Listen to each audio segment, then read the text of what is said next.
Call this meeting to order. Clerk, call the roll. Councilmember Cosarelli? Here. DePena? Here. Graziano? Here. Councilman Nattari will not be attending this evening. Councilman Rovell? Here. Strumelob Burke? Present. Mayor Melham? Here, Sunshine House. Pursuant to the requirements of the Open Public Meetings Act, notice of this meeting was published in the December 18th issue of the Star Ledger and in the December 20th issue of the Belleville Times. A copy of this notice has been posted on the Belleville Town Hall Bulletin Board, and a copy is on file in the Municipal Clerk's office. Pledge allegiance. I pledge allegiance to the flag of the United States of America and to the republic for which it stands, one nation, under God, indivisible, with liberty and justice for all. Next up on the agenda, we do have a presentation. I do not see the honoree here, so we're going to push that forward into when we resume the meeting after our executive session. Next, I do need a motion to go into executive session for the purpose of discussing personnel. Second. Motion made and second. Clerk, call the roll. Councilmember Cosarelli? Yes. DePena? Yes. Graziano? Yes. Rovell? Yes. Strumelob Burke? Yes. Mayor Melham? Here. Unfortunately, we do have to clear the courtroom. No action will be taken. This is just a discussion. Yeah, sorry, sir. Okay, so we're still in our meeting. We went into executive session and skipped our presentation. We're now out of executive session. We're just going to circle back to item 4 on our agenda, which is a presentation to Tasia Rodriguez for her contribution to the Township of Belleville in celebration of Hispanic Heritage Month. I do see her back there. Councilwoman DePena. Councilwoman DePena, the floor or the mic or whatever below is yours.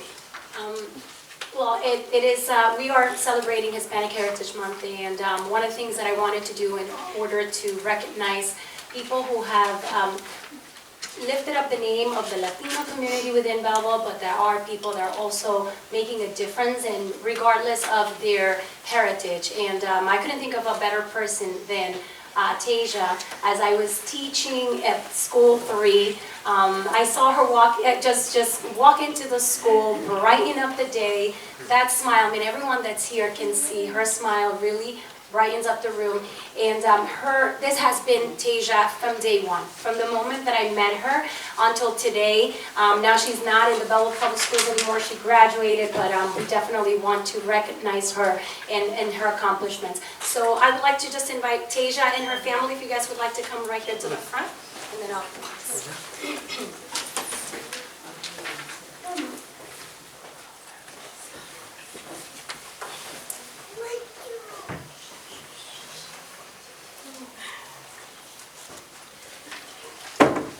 She's a pro.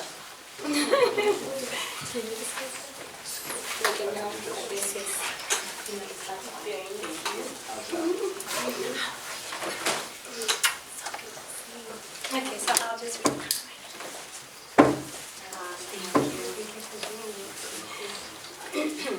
It says, whereas the mayor and municipal council of the Township of Belleville wish to recognize an outstanding Hispanic individual during the Belleville Public School Library's Hispanic Heritage Celebration on Saturday. This was October 5th, but unfortunately Tasia had a fever, couldn't attend, so this actually worked out even better. It's all about you now.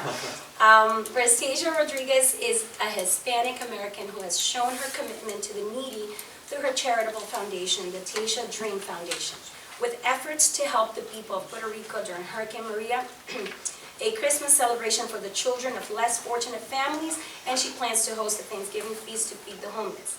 And whereas Tasia was born with cerebral palsy, but she has never let her disability stop her overcoming many obstacles, such as transferring out of special education classes in the 3rd grade and graduating from Belleville High School with honors. And despite her daily challenges, Tasia enjoys life to the fullest and does not let her disability hold her back. She is a huge inspiration to many on social media through her daily motivational videos, sharing her journey and showing the world that nothing is impossible. And is now working on publishing a children's book that will help children accept others with cerebral palsy. Whereas Tasia's biggest dream is to be able to walk one day, and it is only a couple months ago that she took 15 independent steps, and she continues to work hard in physical therapy to try to make that dream come true. Now therefore be it resolved that the mayor and municipal council of the township of Belleville do hereby recognize Tasia Rodriguez for her contributions to the less fortunate as Belleville celebrates Hispanic Heritage Month and encourages our residents to join in the celebration of this courageous and inspiring young woman. Tasia, congratulations.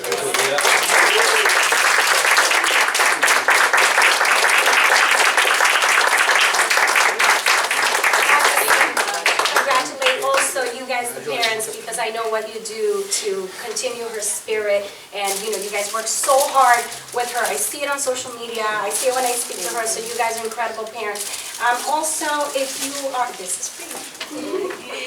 Mirta de Perales, which is a very known name in beauty in the Lion community, heard about Tasia and wanted to be present, and sent in a basket for you as well with beauty products. Thank you.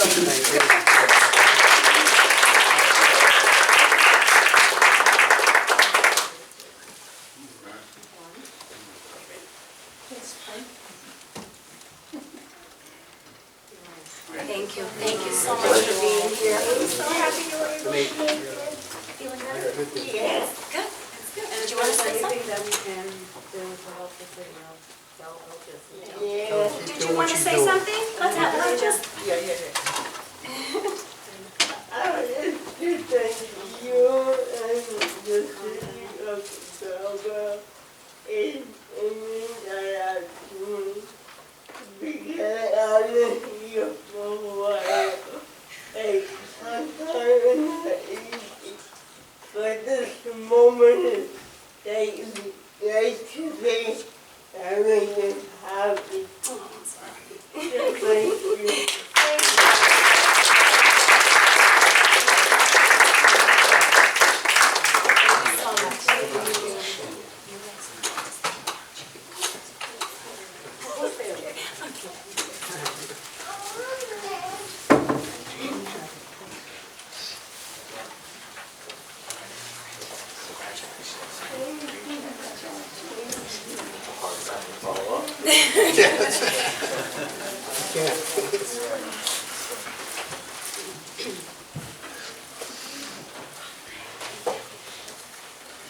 So we're going to move along with the rest of our meeting. If the family wants to stay for the rest of the meeting, that's great. If you want to exit, that's also fine. That's not a problem. We're going to begin our work session or our caucus portion of the meeting now.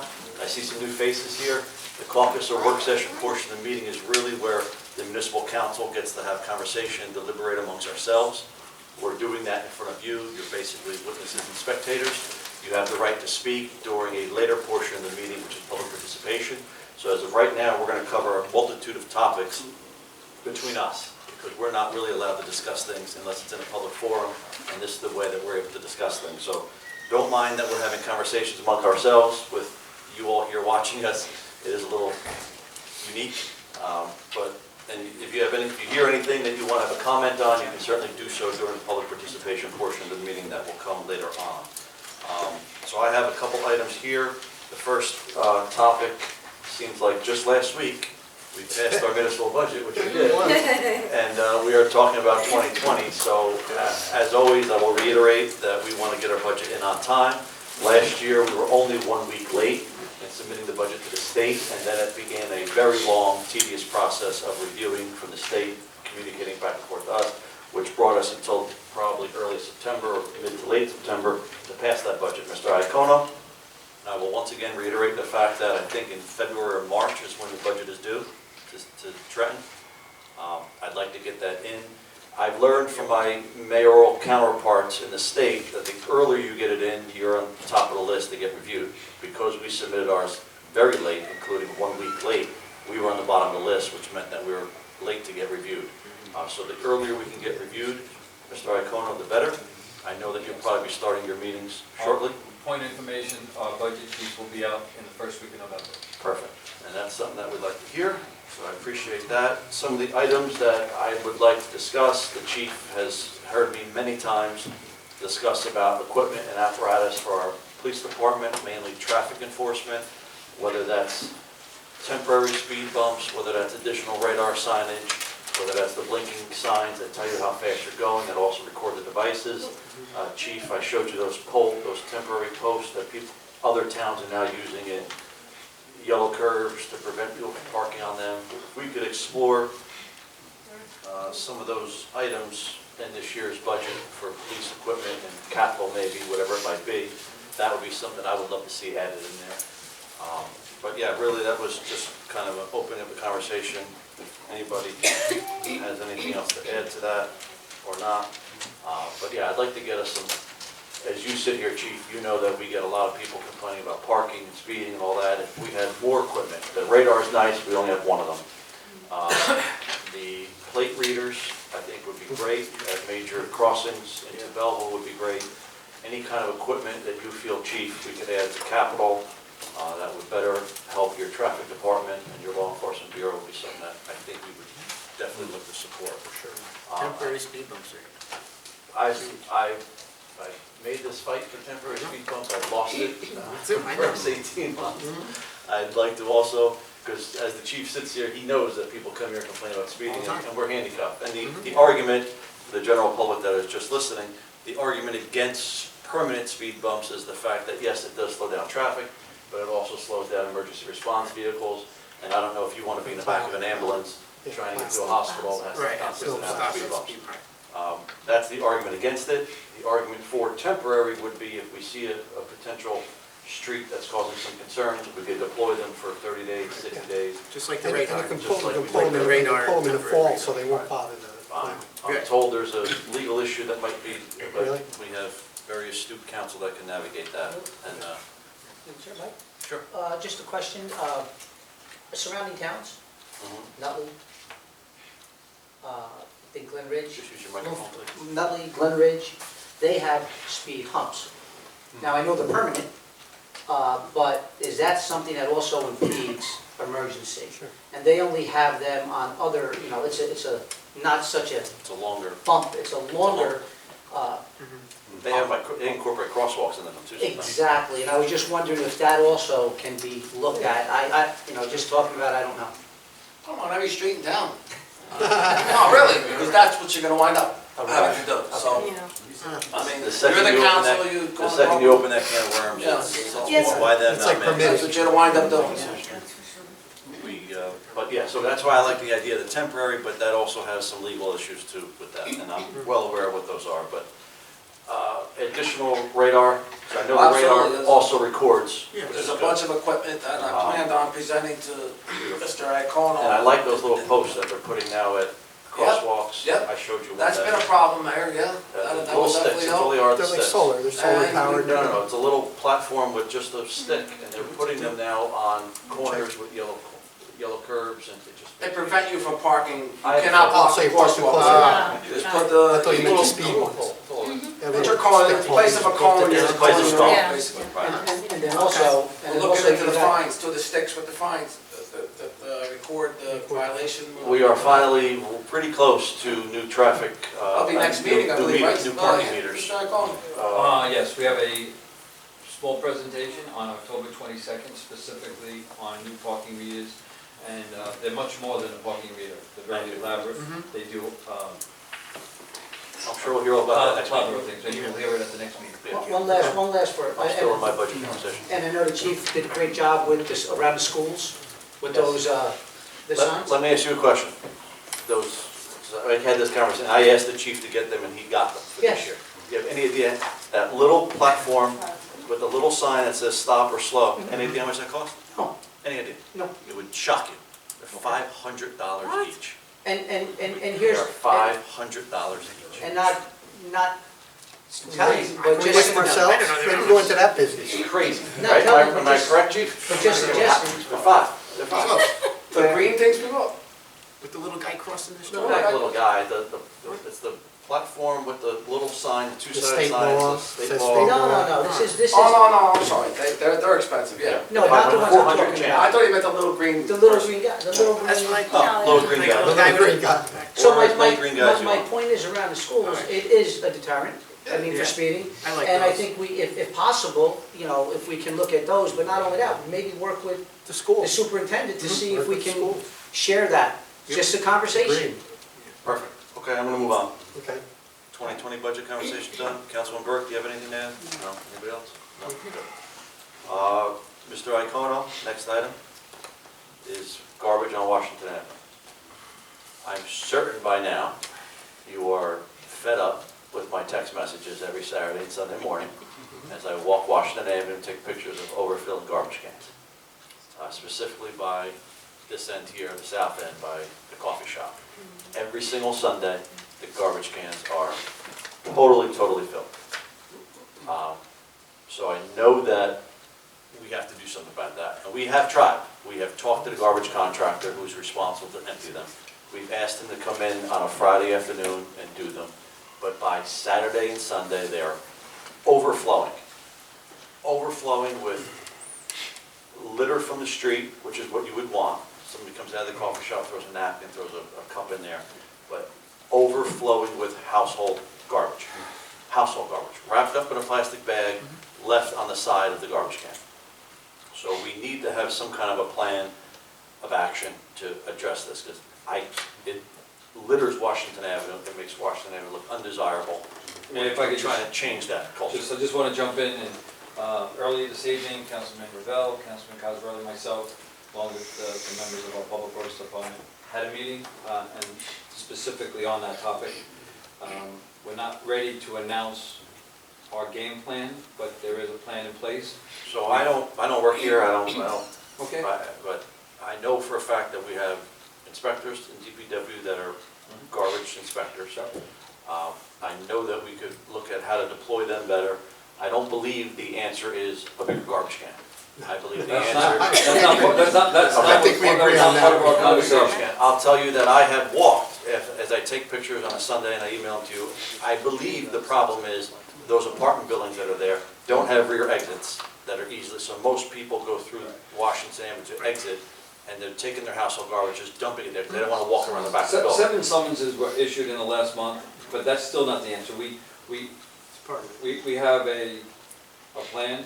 The plan hopefully is going to be executed, and we hopefully will be able to report back on October 22nd, the By Washington November, you will no Washington longer Avenue get plan. text messages from me on a Saturday morning. That's the Sunday deal. morning of overflowing That's what he garbage. wants. And I text, actually, the deputy mayor is also involved in those text He messages. is. I get his text as well. So, okay, I just want to know that. The last item I have is a very important topic. We've already work sessioned this topic, actually, no, I apologize. We've already discussed this item in executive session. Mr. Iacono and I were at the press conference with the county. The county has made available a fund of money through their great AAA bond rating at a very low interest cost to fund, if we choose, to fund lead line replacements in Belleville. This is The services. the services. The services. We've already work sessioned this topic. The only thing I want to do, I don't think we're ready to commit to a $25 million project, which is roughly a third of our annual budget. But what I would like to do is begin the steps to have either yourself or the town engineer fill out paperwork, apply for the application. Let's see what let's begin the process. We don't necessarily have to go through with it. We don't have to finalize it. Even if it's just a couple $100,000, so that next year if we do 10 streets, we could use that money to replace the infrastructure under the streets. And every year we do 10, 12, 15 streets, we can just draw down on it. I do not believe that we're ready to take down a $24 million loan and pay that back just yet. Newark is different. Newark has 80 million, 120 million, 80 million from the state, 120 million from the county, and they just got 155 million from Port Authority to pay back those loans. We do not have the ability to pay back those loans. But if we can just begin the paperwork, Mr. Iacono, either yourself or Mr. Harretts, to open up a line of credit, whether it's a I'll couple call the county $100. tomorrow to find out what the It process was is. the Improvement Authority. Again, we're not committing to it yet, we're not voting on it yet, we're not under the obligation yet, but just so we can say, because as I deal with the state, and I wrote a letter to, which will be in my mayor's report, I wrote a letter to the governor's office on Friday. We're probably going down to Trenton for a meeting next week. They're going to be saying to us, well, what is Belleville doing in the meantime? So I need to be able to make sure that we're doing something in the meantime. Yeah. And it's also identifying exactly how many really we need to actually be have, replaced? you know, so we have a better We use an idea. estimate of 6,000, that's Yeah. really a guesstimate. Right, So, so but I I don't mean, know like if you anything could- built after 1950, is right? okay. It's pretty much, I'm gonna say pretty much okay. From what I've learned in this process, it's now consumed my life for the past year, there's no straightforward answer to anything. Right. So But our 1950, mains are not lead. our infrastructure, which is the main coming down Center Street, is not. Right. And Just wanna make sure. anything after 1950, you couldn't use a lead line, a lead service line, but you could still, up until 1980, use a solder joint. Solder joint, a but connection. that's not as bad as just a lead This service. is consumed my life. Okay. Like So, someone Mr. wanted- Iacono, you have your marching orders on that. I will make that call tomorrow. Thank you, sir.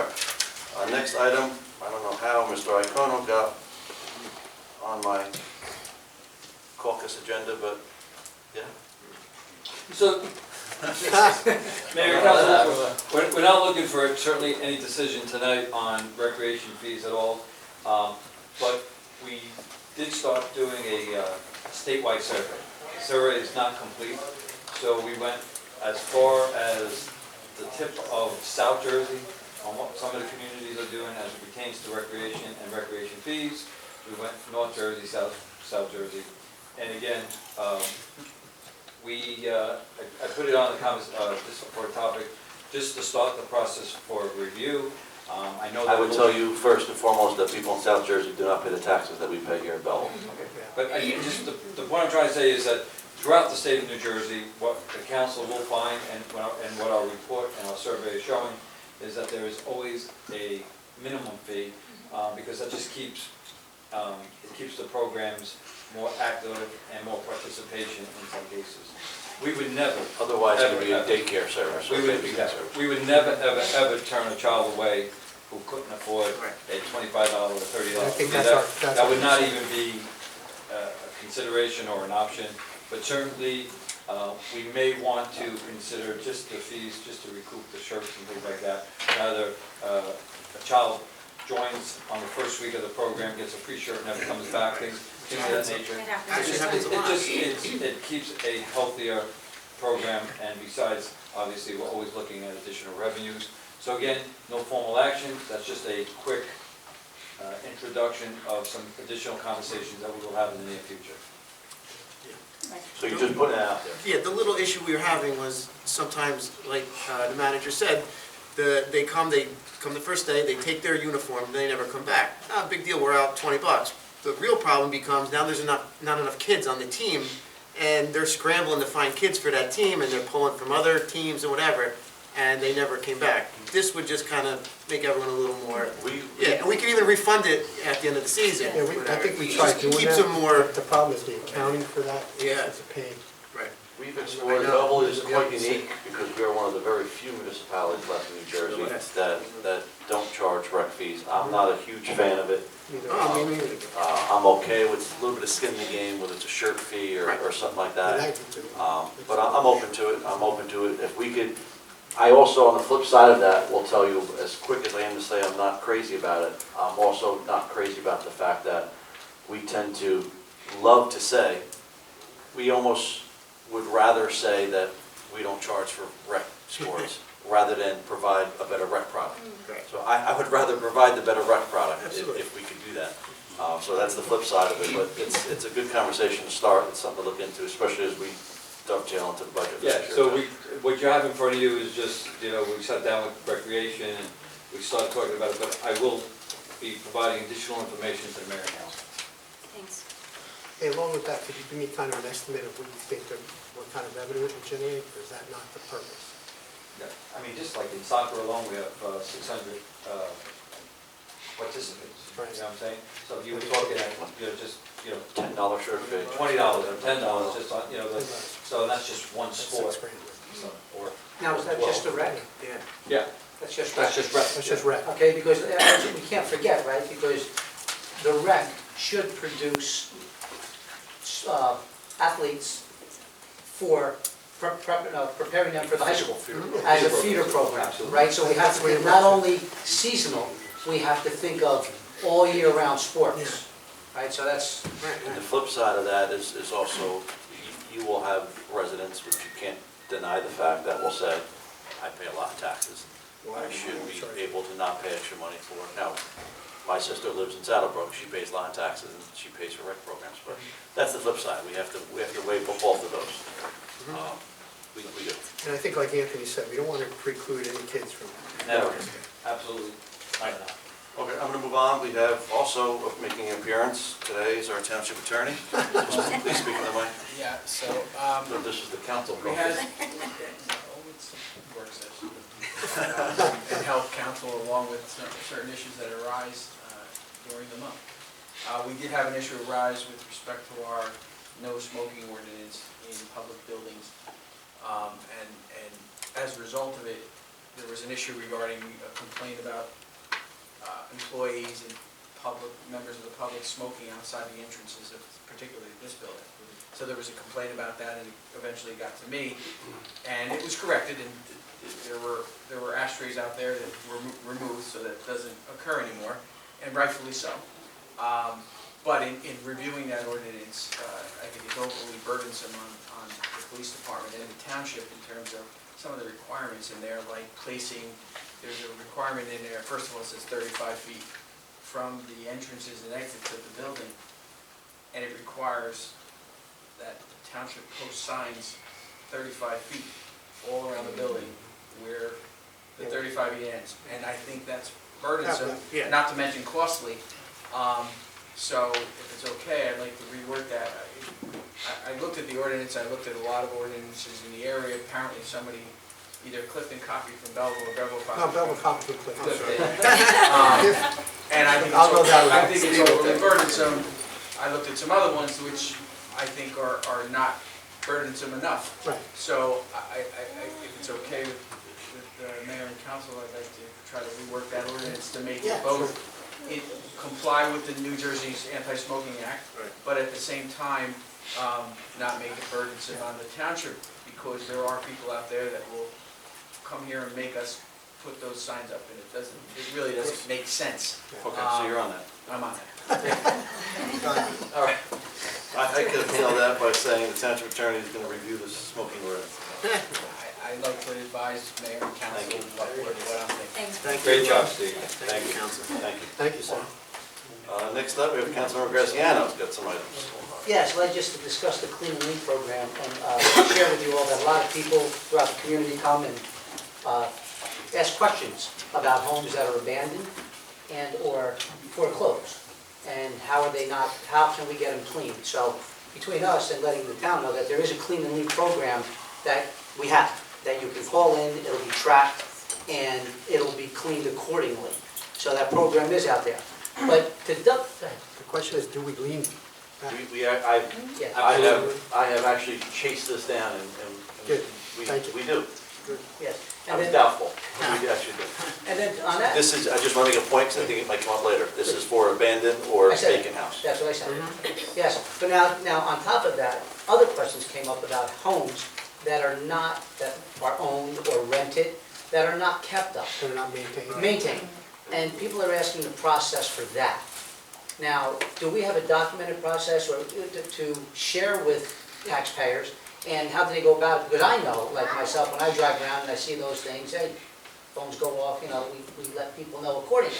It's But- a very frustrating matter. I've walked through it, so a complaint would come in, we contact either construction code, if it's debris, say, or if it's long grass, it's the health department, we contact the right department. They will send out a letter.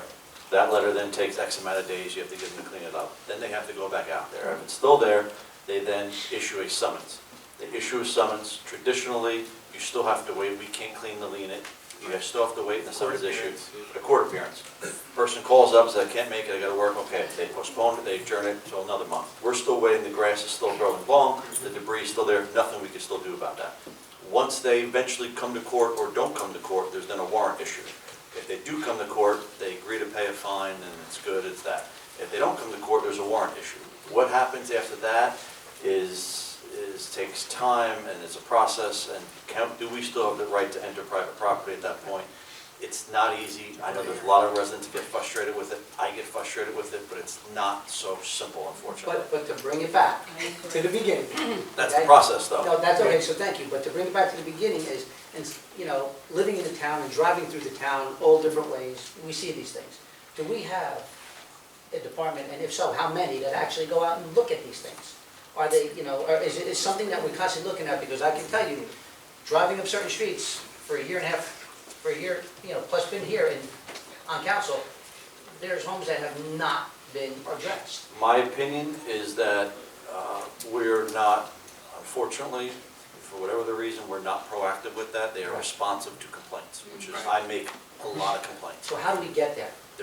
I would think that departments would probably say it's a manpower issue, but that would be something Mr. Iacono can deal with. But we are dealing with multiple ongoing issues. I just received emails this weekend and responded to one today. Multiple ongoing issues that I still have on Division Avenue, Lower Division Avenue, somebody living in a tent on a property, and there's nothing. You can do. We can issue a summons, they don't appear in court, and I got news for you. If they do not appear in court and there's a warrant issued, there's a matter of a decision that has to be made by our police department on whether or not we're going to send our police officers to potentially kick down a door, go into someone's house because their grass is long, put them at risk. Mind you, after that's done, and they bring them back here because of bail reform, they're not staying, they're not going to jail, they're just getting released with another court date. Don't get- Very Don't frustrating. get me wrong, I'm not looking to do that, I'm just, But that's, we're it's a recommending very that, I'm just frustrating trying to say, process. how can we be proactive? Because you'll find out, We need to I call. want to be proactive in the process now. Right, my guess is that Mr. Iacono can talk to either health and or construction code, and in order to get some proactive response, it would be a manpower issue. I will remind this council that we have contemplated part-time inspectors in each ward, which would probably be a good idea. I think we used to have that. So Mr. Iacono, maybe for 2020, if we looked at part-time people per ward Yeah, that we had that before. are proactive. Right now, I find we're just reactive. Right.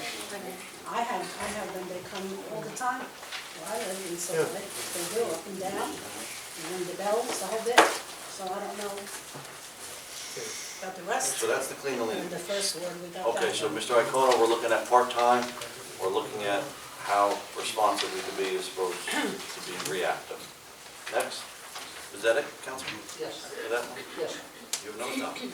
That's right. You have another topic? I have another topic, and that is, you want to, it's documented here is evaluate a committee for permit process, Review and evaluate. right, in the construction code office. So just to be clear, right, I want to be clear with everybody here, that it's not about overseeing, taking over, it's nothing like that. The whole part of this conversation I wanted to have is about the process. How do we go about asking questions? How do we go about recommendations? That's why I want the committee, right? Instead of going individual or however we go about it, want to help the taxpayer, want to help the community in when the process, to document a process, so when they do have a question, anything about a permit, whether it's buying a home or selling a home, there's something there. That's all it is. I agree. I don't know, I know we were thinking about putting some of that stuff on the website and having it out there for people to You can engage show me that and stuff, understand. it'll go on the website. Okay. The stuff No, that no, we did. Nobody ever did it? Are you kidding me, man? With your creative mind? It's not my role, No, I'm talking about somebody else's. So that's, Doesn't exist. so that was that was forming a committee to go ahead and to start something like this, because I believe there was once there. Yeah, we had committees for every department before in the past. Right, and during that committee, get feedback. However we get feedback, it could be from realtors, it could be from whatever the fact may be. How do we help? How do we go? So I have, you might remember a few months ago, we tried this and it was unsuccessful. But I have firsthand experience with this. I work in 25 different municipalities, 2 of which I got brought in as a consultant to find efficiencies in construction code departments, Linden and Lyndhurst. One of the things, speaking about the process and the policies, is we issue somebody a CO. So a new homeowner, a new resident comes in, buys a home. We issue them a CO. When we issue that CO, if we could just do a simple secondary piece of paper. The one says, welcome to Belleville, blah, blah, blah, blah, blah. I mean, we used to have a welcome wagon at one time, but we did away with it in 2008, I think, because of the money. The second thing Right that now, we it should would, be the instituted. second thing would be on there is congratulations on purchasing your home. If you intend on building a deck, a shed, a pool, or a driveway, you just closed on your house, you probably have your survey available. Keep that survey in a safe place, because you will need that. That tells them that they need a survey, will still need a permit. Right. That would avoid 3 years later, you go to sell your house, and all of a sudden now you can't close because you put up an illegal deck, illegal shed, so. Right. And then we're wasting manpower and inspection power going out a second time and a third time. If we could just short circuit that, and Agreed. finding those Yeah. procedures and refining those procedures would make it so much easier. I don't think you want to say permitting process as much as a process to communicate better with the Right. community. We spoke about this That's before my- the meeting, and I think we just do the building department in general. You Right, know, and and it's- just the committee, if me and you want to do it. It's not only about it's not only about building, right? So how about homeowners that have been here for a long time, right? Before all of us, go back 30, 40, 50 years. They may not know the process today, what it takes to sell a home. Yeah, agreed.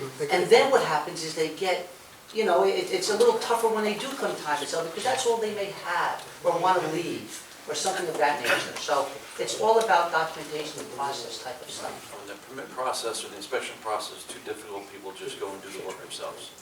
And then they go to sell their house and they get caught with either a deck they don't have licensed, and then it becomes multiple inspections, and we're reducing our workforce by having to constantly do that.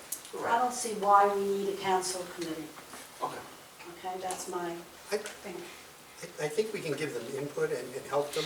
Help along the way. them, yes, and I don't see I why we need a definitely agree we committee. need I to think we can communicate do better it with the ourselves. community, the process and some of the other stuff. And I'll go out there. And you've been in a bunch of communities too. I know some of them have that, you have the permitting process online, right? And just show them, hey, this is where you need to go. And maybe part of it is, like you said, doing a welcome wagon, saying, hey, Yeah, go that's to our website, take a look at this stuff, and especially if you're going to build. A lot of what's happened over the course of the last 40, 50 years is, some of the documentation gets misplaced, some people didn't pull permits, and now you go to sell something, and we've all been through this. It's, you have to pull a permit and do it. See, but, and then I go back to accountability, right? So what happens is, if we don't have, again, a committee aspect of it, or people accountable for it, it may never get done, right? So then we'll be sitting here in 2 or 3 years, or 10 years, and say, hey, we talked about this, and we're status quo. But then, if something does go together, and the community comes together and says, hey, you talked about it, but you didn't act on it, now they can put this, the gavel down and say, I you agree and with you, welcome look wagon, what I happened. agree with And what communication. the councilman's talking about, I know we know it, but just for the sake of the viewing audience, we're basically policymakers. We don't really have any direct say over any department, over any employee.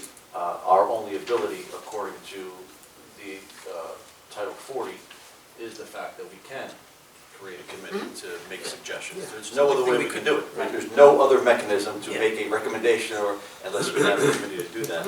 And we are, according to this form of government, allowed to do that. And I agree with I that, tried but to do you this can also months ago. talk to the manager. And the manager is our conduit to those departments. And I think that's the quickest way, to me, rather than trying to get a committee together. 'Cause for me, at least, it's very difficult time-wise sometimes to get to a committee meeting. All right, so you won't be on the committee. I won't. The committee can only be 3, because it I'll do it with can only be 3, council, so. if anyone else wants to join. Can we say anything? Not Not yet, yet. not yet, sorry. Not yet. During the public participation portion. No, something that coincides with what you guys were But talking you- about. you can Public bring it up. participation. Unfortunately, you got it, but you can bring it up during that. Sorry, it's just, No, You'll have a fine, chance. fine. Don't worry. you missed my opening speech I about did, that. I'm sorry, you did, we were a little bit. But that's what I just Okay. wanted to have a conversation about and share with my thoughts. Good. Anybody else? Nope, so it's just me and him, does it? Yeah. No one else Councilman on the doesn't feel it's needed? No one else? There's a resolution on, so Yeah. we can amend it or do. We could, yeah, There's a well, resolution. yeah, we could. Yeah, you can do whatever we want. Yep. How many did they get into this one? Because one is here and one is in the last part here. That was just for, Resolution establishing this that was, council committee, that was, okay? that was The for resolution. discussion. Oh, okay. Later on, that'll be voted. Yeah, we could amend it, we could amend it. You can amend it, right? Okay, next up, we have item number 7, approval of minutes. Regular meeting of September 24th. So moved? Second. Motion made, second, clerk call the roll. Councilmember Cosarelli? Yes. DePena? Yes. Graziano? Yes. Robel? Yes. Strumelberg? Yes. Mayor Melham? Yes. Report of the manager.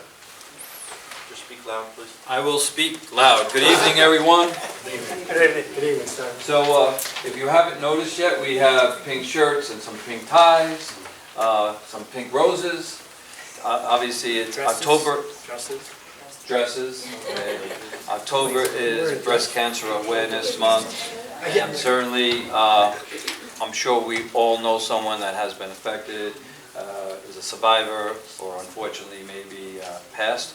So the Cancer Society is making great strides, and until they're at 100%, we should do our part in certainly recognizing breast cancer awareness and cancer just as a whole. So I think we need to take a group picture later. And again, the picture is not just to see our picture in the paper, though we do like that, but it's the whole awareness. It's the whole awareness. We can't get that message out loud enough, and we can all do our part. So thank you, Chief, for wearing that wonderful pink shirt. We appreciate that. My pleasure.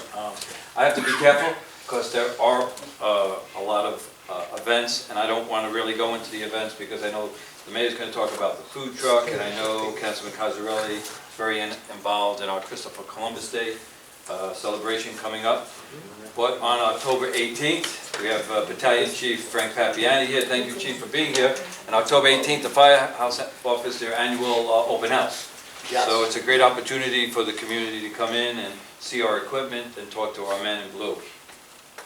2 days later, October 20th, Chief and our Belleville Police Department continue to do an excellent job, and there's a community outreach day. It's a party. It's an afternoon full events for the children and certainly adults to come out and again get to speak to the police department. I know one of our, or some of our council members will mention the fact that our police department continues to do a great job. We hate to see ourselves on the news. We hate to see ourselves on the news, and I'm sure we were blasted all over the news. It was a slow news day, and the 3 guys riding on a bike with a backpack made national news. Well, it's great that, unfortunately Belleville was on the news for that. 2 days later, our police department apprehended all 3. I don't know if that made the news as well as the first one, but again, thank you, police. All for the mayor's report, by the way. Next month, You guys gotta coordinate. Next month you should Go change the first, agenda. Mike, go Change the first. agenda. That's fine. Let's go first. I'm fine with less. Sometimes more is less, but Let's- for the residents that have been using Town Hall, you're gonna notice hopefully a little different. First of all, Town Hall employees are gonna be now responsible to walk around with employee IDs, but these are just more than picture IDs. We added an additional level of security to the building.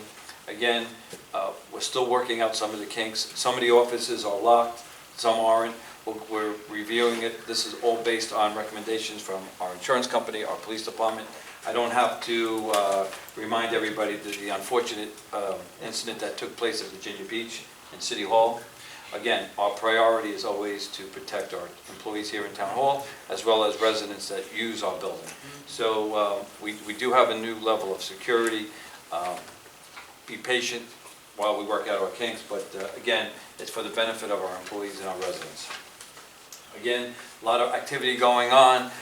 In this past month, since our last meeting, I had the opportunity to meet with the Tuesday and Friday Senior Club. We're still working out the new bingo board that's being ordered, and I know the mayor's going to talk about the new senior bus, but I just wanted to report that I had a great opportunity to meet both the Tuesday and the Friday club. And my last item on my list is that we're getting ready for the fourth quarter taxes. They should be going out next week, and I think that's about it. So certainly I'll be available for questions during comments from the public. Thank you. Thank you. You go first. Okay, so just to follow up on a couple of the items. The manager did mention that tax bills are going out next month, next week, like I did in the last quarter. There's a letter from the mayor in there just explaining it. We find that a lot of especially the seniors, don't have the ability to know some of the news that are going on there. I'm not going to read the entire letter. It's on the order of what it was last quarter, the last time we did that. Some of the bullet points were that this year's municipal increase was $132, which equated to raising an additional $1.2 million for municipal purposes.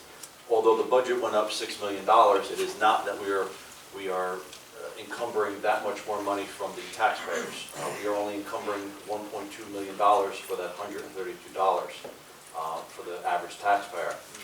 So don't let anybody convince you that the we're overspending. A lot of that is because of increased revenue from construction permits, nearly $1 million because of all the development that's going on. So while more money comes into the township, obviously the budget goes up because we're receiving that money. Some of the other bullet points on there were some of the items that we're very proud of. One of the things I mentioned that in October, as of October 2019, there are fewer municipal employees working for Town Hall than in previous 2 years. I also mentioned about overtime being drastically cut in DPW, based in part because of now our full-time township manager taking a more active role in what's going on in overtime and how that's being allocated. We used to average about $22,000 bi-weekly. We're now down to about $2,400, give or take, bi-weekly. Lastly, as I mentioned, there are fewer municipal employees working in Town Hall than previous years. Any new employees' starting salaries are drastically reduced. Our starting salaries for new employees, on average, about $38,000, and they are replacing retiring employees whose total compensation was probably well north of $100,000. They retire at $80,000 or $85,000 or $90,000, plus pension contributions, plus health benefits. You're talking about $120,000 in total compensation. New employees are starting in the high 30s. And actually a bunch of them have opted out to health benefits, which is also good. And the one thing that you probably might not realize is that in the last 2 years alone, this township and the taxpayers that paid their tax bills have spent and encumbered nearly $800,000 in lawsuits and litigation stemming from political retaliation. $300,000–400,000 the previous year in 2018, and about $500 and change alone this year. Those are fees that you have to pay, your taxes go up, you have to encumber that money. And I just love to sit here when people talk about a $10,000 bill or something going on, a certain department is up $15,000 in the budget, when they totally gloss over the fact that we are spending 6 figures historically in lawsuit, litigation, and settlements, and losses. Actually, they're not settlements, they're losses, which is unconscionable. I will tell you that in the last 3 years or so, there have not been not one political retaliation lawsuit. In the 18 months that I've been here with the new council making up this entire body, there has not been one lawsuit. We are merely paying off lawsuits and litigations that were started from previous years. That's also all in my letter. So that was that. I was sending a lot of letters last week. I sent a letter to the governor's office. They had asked us about the filters. They wanted something formally written from us. I wrote them a letter formally making a request on what we want. They have said to me twice, tell us what you want. Twice I've said we want filters, we want this, and twice they said you're on your own. I don't know what is going to change by me writing a letter, but they asked for the letter, they have the letter. That was that. We do have a website up that we ask residents to submit. It's called filtersforbelleville.org. If you want to log yourself in there and get a list, if and when filters become available, which I believe they will be, that will be the list that we start with. We specifically ask if you have children under the age of 5, you're a pregnant or nursing mother, you're elderly, you're sick, you're infirm, that will allow us to prioritize the filters as they go out. So far that's been going really, really well. I did sign an agreement with the state DOT regarding Main Street, the intersection of Main Street and Rutgers. We believe finally now the state will address that, since we are all in agreement now with the most recent agreement, which is, I think, sitting in my office where I just did sign it. Mr. Iacono mentioned a brand new senior bus. We've been promising that in the 2018 budget, the 2019 budget. I've been promising it since 2018. That bus is here. We're able to provide that to our seniors. Our seniors are very happy with it. It's brand new. The air conditioner works. It's not as bumpy. I personally rode the bus last year with Councilman DePena and saw what our seniors are dealing with. New bus is here. Seniors seem to be very happy. We have a very unique service in Belleville called Dial-A-Ride. Seniors love it. They take great pride in that. Also, this governing body worked with the administration to free up and find some money for our seniors again, for a new senior bingo board. The 2 senior clubs were going to split it, and we were going to pay some money ourselves. The entire council, including Mr. Iacono, worked with our financial team to find some old money sitting in a bond that we have for recreation. We were able to purchase that board for our seniors. I did happen to go to the senior club on a Tuesday, and they were not happy about the new board. Apparently, we ordered, I just want the council to know, we ordered the exact board that they wanted. But when it arrived, it was just too small. Boards going back, new boards coming, it's bigger. That's that. Past events, manager mentioned, Coffee with the Cop was very successful last week. Also last week, townwide garage sales, very successful. Also last week, we had a rabies clinic, very successful. And our Hispanic Heritage Month event at the library was very well, including a nice cultural performance there. Wrapping up, future and current items. As you heard from the manager, that our police department nabbed the package thieves. I will say, I haven't seen it since Babe Ruth predicted the home run was it a playoff game? World Series. Our chief was on the news and predicted the collar was going to happen. He said, "We will get you," and a couple days later, we got him. We got it. So chief, thank you. You're like Babe Ruth. Looks just like him. Oh, jeez, thanks. He did predict it, and it happened. Real quick, this coming Saturday, we're super excited about the Food Truck and Live Music Festival. It's going to be at 5 Franklin Avenue, Clara Moss Professional Building from 3 to 10. That's going to be a wonderful event like it was last year. Sunday, we have the flag raising here for Italian Heritage in the morning, and we also have the Columbus Day Parade in the afternoon. You heard that we are having a fire open house on October 18th. We are also having the Police Department Community Outreach on October 20th, and just future stuff, Veterans Day 5K weekend is Saturday, November 9th, which is the 5K run, and then on Sunday, the 10th, which is the Veterans Day Parade. That's it for my extended mayor's report. Now it's the first meeting of the month. So Mayor, could I just add one quick supplement? You all may have read, obviously the water issue is a very important issue here in Belleville. In the last 2 days, Governor Murphy has taken a lead specifically in schools. And again, I just want to give the mayor his due. About a month ago, he made everyone stop everything, and he said, before the school opens, I want to be assured that the water in the schools are below the level. We were able to test all of the schools with the exception of one because we couldn't get in under the construction. They all came back below level. Today, school number 4 came back way below level. And it's just, again, to give the mayor his due, Governor Murphy has taken a very aggressive and active lead today in the last 2 days. Mayor Melham took that same lead over a month ago, so we should certainly recognize that. that was going to be my last point, but I'm glad. He did end his report. we did test the schools about a month ago. The one school we did not test, as you just heard, was school, we did not test it, but we couldn't get in. It was delayed. We did just get that report back today. School number 4 is clean.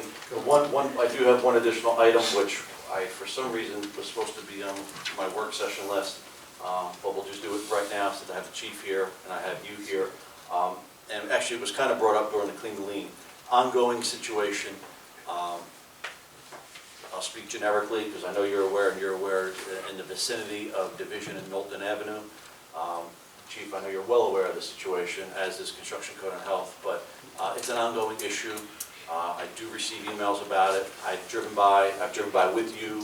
I know that there have been summonses, arrests made, time served. This still becomes an ongoing issue with our residents. Our residents are still subject to outlandish behavior. I know there's a mental health issue there probably, but I feel paralyzed and handicapped to solve this issue for our residents. They get frustrated, and admittedly so. I understand why. They don't see the progress with either the cleaning up of the property. Maybe we could, I know it's hard to do since it's somewhat occupied. I know, the one thing I didn't mention, I know our law department has been looking into this also. It is an ongoing issue, but residents are being frustrated, and they have a right to be frustrated. So, sir. Because they, I was going to say, if we meet with the town attorney also, maybe we can set up a meeting, we'll come up with some type of game plan. what we're doing isn't working, and I know we're limited. I know we're handcuffed by this situation because it is an issue of mental health. Whether or not we can, I know we can't clean the house. I mean, I know residents have been exposed to a naked individual in the backyard screaming and yelling. It's bad. So can we come up with a plan of action? I'm going to call for a meeting with the chief and council tomorrow just to see if we can put another game. Wonderful. I know you had thoughts on this, because I know we've talked about that. We'll be researching, trying to do certain things, but we are hamstrung in terms of our ability Ability to do stuff. to do so. It's a private residence and. But you know what, if you lived next door to it, you Well, wouldn't no accept that. question, Mayor, I agree with that. Mayor and, the assistant manager and the manager and I have had a number of discussions. And I try to explain that to residents, but again, I don't disagree with them. They don't see the progress. They see the house is still dirty. There's constitutional issues involved, there's, people's rights Okay. involved. Can we just huddle up tomorrow, or you gentlemen huddle up tomorrow and try and come up with a different approach? Absolutely. Absolutely. I'm all in favor of a different approach. That should have been in my works. I don't know how that's If listed. something doesn't work, you get a new approach. I'm all in favor of a different approach. I've been saying that. So between manager, police chief, and attorney, we'll come up with some kind of a plan, a different course of action tomorrow? Okay. Sorry about that. So committee reports, we'll start with Deputy Mayor. Yeah, just real quick, I know you mentioned it in your report. Columbus Day Parade is going to be at 1:30 on this weekend, and the flag raising at Town Hall is at 9 o'clock. And it's not just for Columbus Day, it's also for Italian culture and their contributions, so that becomes a big part of it also. So rain or shine, 9 o'clock on Sunday, and then 1:30, and that's all the committee reports. We'll start with you, Steve, on that. I'm good. Nothing. This way. Yes, good. You spoke. I'm good. I'll be Madam at the parade with my husband's car. It's a 92 Cadillac sedan DeVille, Nice. and I'd be very proud to be in the driver's seat. Well, maybe not the driver's seat. You'll be in it. Don't drive, man. Yeah. Councilwoman? Yeah, I just wanted to acknowledge on September 15th to October 15th, we celebrate Hispanic Heritage Month, and this past Saturday, we joined the public library to do a special celebration of Hispanic heritage, and we had Segunda Quimbamba, which is orchestra. They were teaching everyone how to dance plena, and it was a lot of fun in celebration of the Hispanic culture. And I just wanted to thank publicly the library board as well as Renato Peralta, who is leading in terms of liaisoning that activity, and the acting director of the library. We were able to do something together with the township and honor Tasia, who, as you guys, if you came in here a little later, you might have missed it, but we honored somebody who has been part of the community and who is a Latino heritage. Also did want to publicly also congratulate all Italians, and I understand that this is Italian Heritage Month as well, and clarify to everyone that being able to acknowledge the contributions of the Latino community does not take away from celebrating the Italian heritage that I know. Tell that to everybody on my social media. Tell it to Manny. Tell that to Manny. I just wanted to take a minute to say that, we can coexist. This is what Belleville is. We are 45% Latino, and it's important that we are respectful and that we can celebrate everyone together. Thank you. Diversity. Cool. I What appreciate about that. indigenous people? We forgot about that. They're in That's there. right, that's on the top. Okay, so we're going to move along. That was committee reports. Next, we have any communications? Not this time, Mayor. Next up, we have ordinances for introduction. Ordinance for introduction, number one, an ordinance to amend the revised general ordinances of the Township of Belleville, Chapter 8-2C, residential parking permit area. Move to introduce? Second.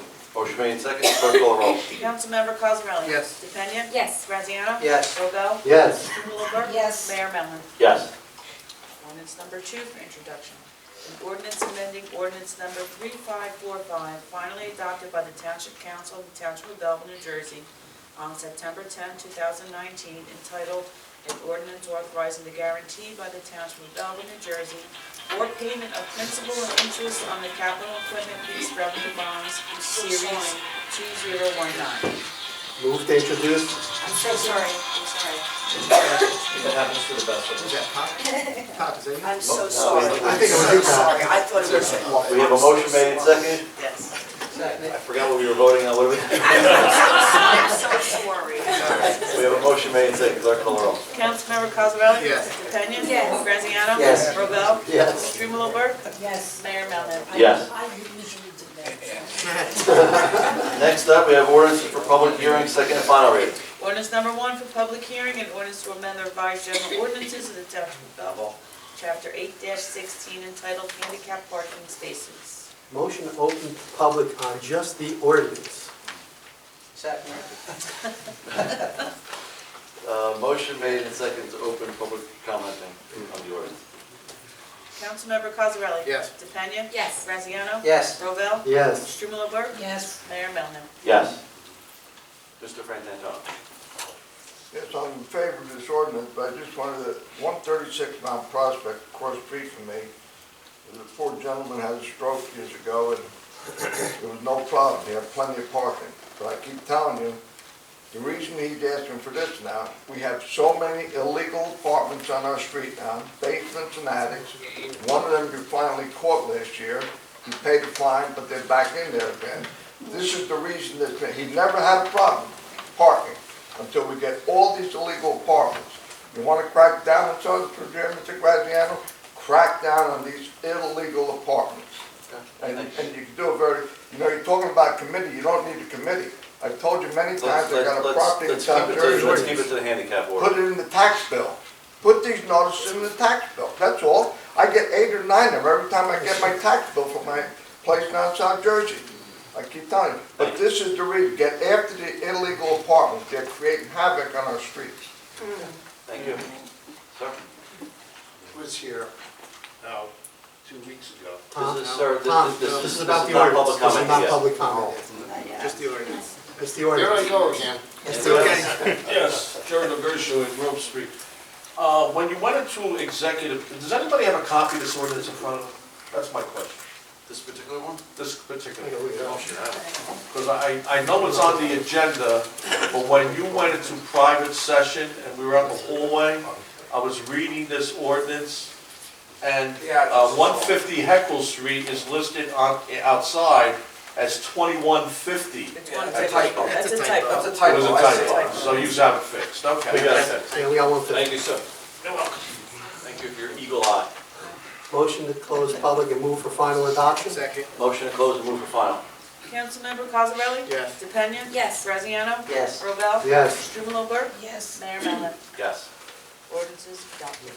Ordinance number 2 for public hearing, an ordinance to amend an ordinance creating permanent positions and adopting reclassification compensation plans. Motion to open for public on this ordinance. Second. Motion made and second to open public commenting on this order. Councilmember Cosarelli? Yes. DePena? Yes. Graziano? Yes. Rovell? Yes. Strumelob? Yes. Mayor Melham? Yes. Sir? Yes. Hey, Jerry Gershon at Grove Street. My question is, and I know these boards don't meet every month, but when they do meet, if a legal question comes up, who would handle that, now that we're eliminating the attorney? Yep. So first thing you should know that this ordinance reflects an $18,000 savings per year. The historic, there was never any rhyme or reason as to how the attorneys got paid or who decided the amounts. So for instance, for some strange reason, the former township attorney was also the historic preservation attorney being paid $12,000 extra a year for meetings that really didn't happen. No. That's a fact. You can check the minutes. No, I agree with you. It didn't happen, yet he was paid $12,000 a year. I So agree that's with a you 1,000%. That's a $12,000 savings. The other one, I believe, may have been a $500 a month. That's $6,000. That's the $18,000 savings. So to answer your question specifically, if these boards have any specific questions, they're going to either communicate to the town attorney or assistant town attorney via memo or via call and get their answer that way. That's why we have a town attorney. I sit on the library board. Library board gets $1 million budget. And when I go to library board meetings, there's no attorney there. So if the library board with $1 million budget doesn't need an attorney there, I can guarantee you our historic preservation does not need an attorney there either. They used to have an attorney at the library. They do not. So that's a $12,000 savings for those of you who are counting beans and worried about the budget. That's a $18,000 savings. No, I agree with you. It was a very good idea. My question was only if they have a legal question that Got comes it. up in the middle of the meeting. That's my point. And if it's necessary for an attorney to be there, ahead of time, I've already sent out a memo, and if an attorney is necessary and they're requesting an attorney, either myself or the assistant town attorney will appear for purposes of their question. At no cost. At no cost. And no additional. Savings. As part of the job. Phil, it's Frantantoni, but since you're doing that and you're using the town attorney, Is he getting an extra stipend? We just got done saying Yearly there's no one? cost. No, No. the other town attorney did, and that's why this ordinance deletes that, so. I know, I just wanted to double check. Nope. Motion, No, you have more? Mr. Frampton. Yeah, I went to a library board meeting a few months ago, you were there, there was an attorney there. Did they get rid of him? Yeah, that wasn't the attorney for the meeting, that attorney was there to discuss something else. But there's no attorney that sits with us, library board. He was the library attorney. He could have been a lawyer from the library, but we could have either been discussing the formation of the grant, or I've just been on library board for 18 months now, there's no attorney that sits there. Well, 2 times I went there, there was. I've seen you there once, and I can tell you that there was at one point an attorney who came for a specific reason. He's not the one who sits there and advises the board. The other thing, is this correct, Historical Society? Isn't it called the Historic Preservation Commission? yeah. We'll amend it to that? Amendment to that. The ordinance is correct. No, but there's a citizen group in town called the Historical Society. I believe, though, that's actually how it read in the ordinance. So, you're correct, the ordinance that established the Historic Preservation Commission or Committee, Right.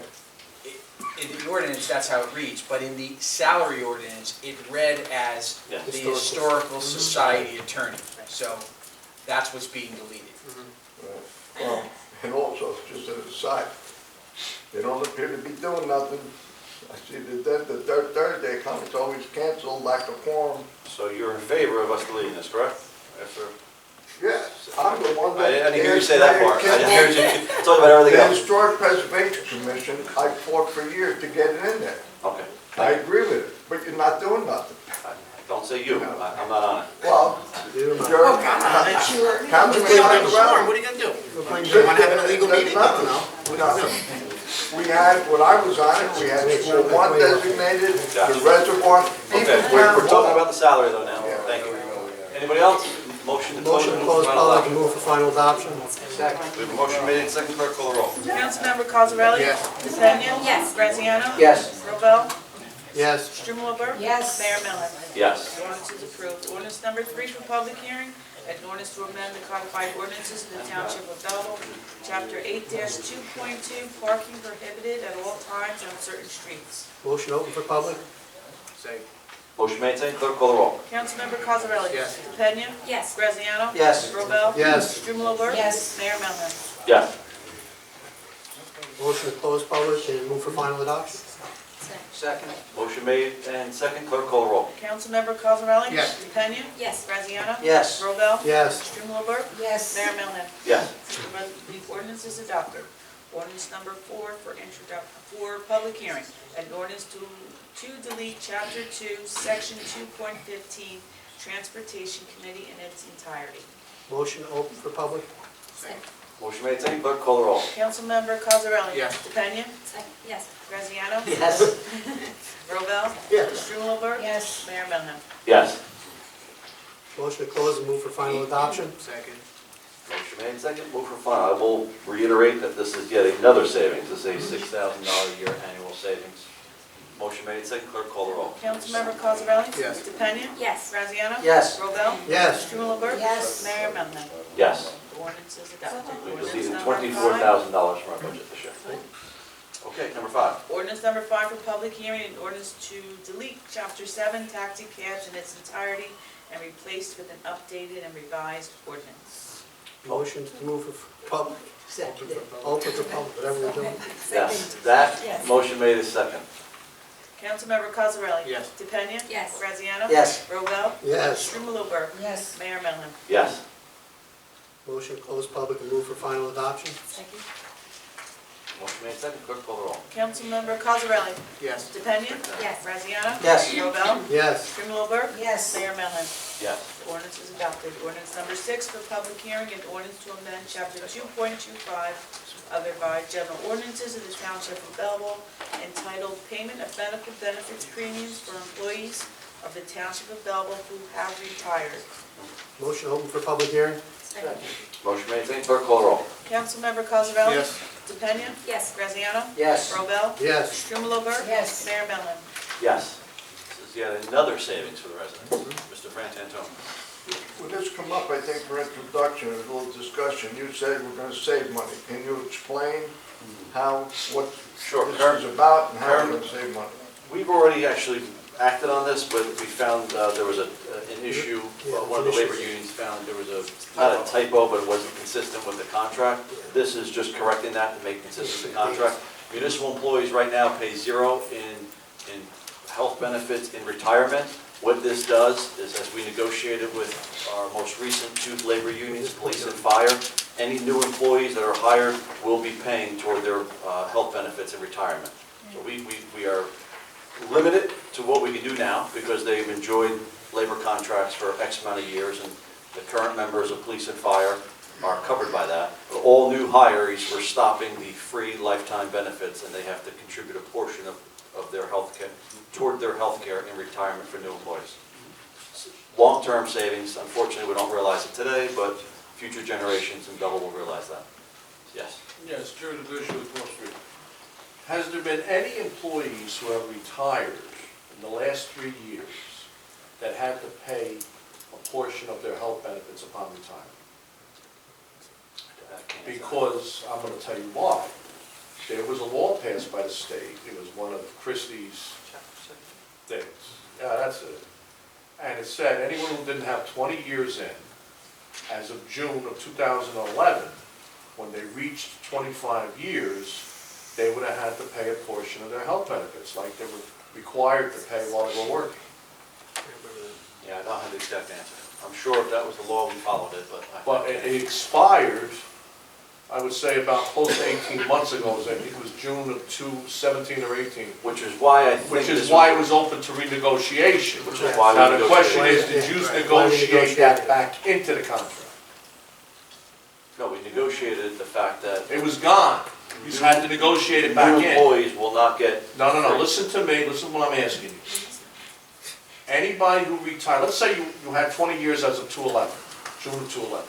So as of June of 2/16, if you retired after that you didn't have the 20 years back then, you would have had to pay for a portion of your health benefits. When that law expired, I think it's as of June of 2017, then what would have happened is you could renegotiate it back in. Is that what you did? Did you renegotiate it back in? Not to my knowledge, between the town attorney and town manager, we get it, but I can tell you that this ordinance is specifically about From new this point employees. on, Jerry. I know this is for new I don't employees, think- but I don't I'm disagree. saying if they already lost it, it had to be put back in order for you to get it back. If you remember, it wasn't Morrow negotiated, it was not put back in. Morrow negotiated instead there was a waiver of retro pay. It's a negotiated item. It was a negotiated item and We took care of it. it was taken care of, and the way it was taken care of was, the negotiation was, new employees know they will have to pay in retirement. And This was part of it. as part of the negotiation, Morrow negotiated with the fire department and the police department that they waive a very large portion of their retro Retro. pay in their new contract. A whole year's worth. What I'm saying is, reducing is there anyone who did have to pay for it? No. No. Nobody ever had to No. pay for it? Okay. Thank you. Motion to close public and move for final adoption. Motion made, second, clerk call the roll. Councilmember Cosarelli? Yes. DePena? Yes. Graziano? Yes. Robel? Yes. Strumelberg? Yes. Mayor Mellon? Yes. The ordinance is approved. Motion to move, open public comment? Second. Do we have a motion from the council? Yeah, I think that's what it Yes, we have a was. motion I was made, trying. second. I gotta go. Yeah. We have a motion made, second, to open public comment, clerk call the roll. Councilmember Cosarelli? Yes. DePena? Yes. Graziano? Yes. Robel? Yes. Strumelberg? Yes. Mayor Mellon? Yes, I see some new faces here today. When you're called upon, just please state your name and address for the record, and residents have up to 5 minutes to speak on any topic that they really want to speak on, including fences and your park. Sorry. Okay, I was here, Tom Captelli, 86 Heckle Street, Belleville. I was here a couple of weeks ago about the dump trucks behind my house. And I don't think anything's been accomplished. We were supposed to have a meeting. Frank called me up and said we were going to have a meeting on this past Thursday, and nothing happened. But When you say nothing happened, the meeting didn't happen? the meeting didn't happen. Well, if he called you up and said we're going to have a meeting, did you come here for the meeting? No, he was going to call me and let me know if it was okay because I think there was some miscommunication because the other gentleman did show up. And I know for a fact, Mr. Iacono, was away, and he was going to call me up and let me know if Tony was coming in on that Thursday. So I know for a fact, Mr. Iacono, I've been on the emails. Mr. Iacono has researched it, talked to Mr. Di Lorenzo, sent emails out, because I've been CC'd on them, so I would And push we back on the spoke as fact well that the that's next Why day. didn't he call me? I would have came up, I'm 5 minutes away. Miscommunication, so I'll ask him to rearrange, to reschedule that meeting with you on Okay. tomorrow. The other thing is, the noise that's coming out of those trucks is unbelievable. Because when they start up, you know, they say that they own 11 trucks. I counted 16. There's 16 of those trucks behind my house. And when they start up at 3:16 in the morning, at 4 o'clock in the morning, at 4:30 and 6 o'clock, we wake up. My wife works here, okay? And she wakes up, and she's losing her sleep. Well, yeah, but this is everything we discussed last meeting and the nature Right. of the meeting that you're going to have. Then we go on Saturdays and Sundays, where you think you could sleep late. You can't, because the noise is outrageous, okay? I had the police department there, well, not the whole department, a couple of cops. And when they came in, they said, this is unbelievable. You know, there has to be some sort of a barrier here, because not only are they making noise with their rivet machines when they're changing the tires, when they're working on the trucks back there, it's unbelievable. And the stuff that's going on back there is really sad. It's sad because they're washing these trucks, they're popping the hoods up on the trucks, they're washing the trucks down, the dirt's going into our soil, the oil, the grease, everything. We don't even know what's in those truck beds when they're washing the truck beds down and what's going in our soil underneath them. Will you correct this miscommunication and make sure that we have that meeting? The chemicals and the diesel that was in the air, it was actually spraying the police officer in the face. And he said, oh my God, he said, you could smell the diesel, you could smell everything. I have lymphoma, I have leukemia, I have 7 stents in my heart, okay? I have high blood pressure, and among 2 other items, and I'm getting surgeries on my eyes like crazy. That's why it's blinking all night and wiping my eyes, okay? So this spray comes in. I have my swimming pool is back there. What am I going to do in the summer when that spray comes into my swimming pool? But we heard you last meeting, we hear you again. I know that Mr. Iacono acted on it because I saw the emails. He just said there was a miscommunication with the meeting because the other gentleman showed up to the meeting. We will absolutely get you in with Mr. Iacono and the construction official trying to work on this problem. And then we have another problem back there too. These guys are exposing themselves and going to the bathroom. So what do we do here? What we're going to do is we're going to get you back into that meeting. That's what you're going to do, Tom. That's what we're going to do. Yeah, the property owner did say that he would be more than willing to sit down with you to see what they could do to help address some of your concerns. It's I think if you find out, I think if the property owner finds out that some of his employees are possibly going to the bathroom in there, I don't understand. They I don't have the think you would- keys to the building. I don't think you would take that lightly, and I think you would address that. So if you allow that meeting to happen between you, him, and Frank, I think that would go a long way. Can you please, Mr. Iacono, facilitate that? Absolutely. Okay. Then Sorry about that. I have one more item. Okay. The I house need you to next- say quickly because we're on that time. The house next door to me has been empty for almost 3 years now. We have rodents running up, squirrels running up into the drain pipes. We have, in the back, we The have address? that's 84 Heckle. I told Colleen again about it today. She said she was gonna send a cleanup crew there, because I was here today. And I spoke to Colleen, and she said she's gonna send a cleanup crew. But what are we gonna do about the rodents? We have skunks, we have possums. We have a town-wide exterminator that can bait and trap and do all that. Mr. Icon? 84 Henkel, got it. Colleen, follow up. Heckle, Henkel, I'm sorry. Thank you so Heckle much. make knives. Thank you. Ma'am, I know you're waiting, go ahead. Hi, I live at 39, my name is Sherry Shuba. I live at 397 Cortlandt Street, and I know there's something that's out there, you know, we put a petition up for the cars going back and forth like crazy. I have a 5 and 8-year-old. My next door neighbor has a 12-year-old, 11-year-old, and they put up a stop sign on the far left, but it doesn't really stop the traffic because they go from 20 to 50 from one side to the other. And on the corner of Drogheda and Cortlandt, there's been numerous accidents. I've lived there for 40 years, and we always try to get a light over there or something. People have been getting hit, you know, just, not even just accidents, like actual people getting hit. So we were trying to put something in, to put like maybe speed bumps in, something, because you know what? It's gonna take for a small child to get hit and hurt. Now we have, 3 other boys just came down on that block, and they're young also. I guess their ages are like maybe 11, 12, 9, 7, and now they're playing with girls, and they want to go in the streets, and you know, you can only do so much when you're trying to like keep them in check. Sure. But you have people pulling in and out of the driveways that you're just worried about in general, but the streets, it's ridiculous. No. Terry Street to Terry Geralman Street to to Geralman. Cortlandt Street. And even from Terry Street down, I mean, it's like Raceway Park. Speedway. I mean, they All the just, time. and now they have the stop sign that was probably there for about 2 years now, Yeah, but it only just stops them. So they go from one Drogheda to the stop sign, going from 20 to 50. Okay. And then stop and then do it again. And they're trying to get to Geralman. Right, So so- I don't wanna Right, wait for and the it's light. just, that street in general has just been a, Cortlandt Street's a- I'm just worried about, Cortlandt and Drama's been horrible.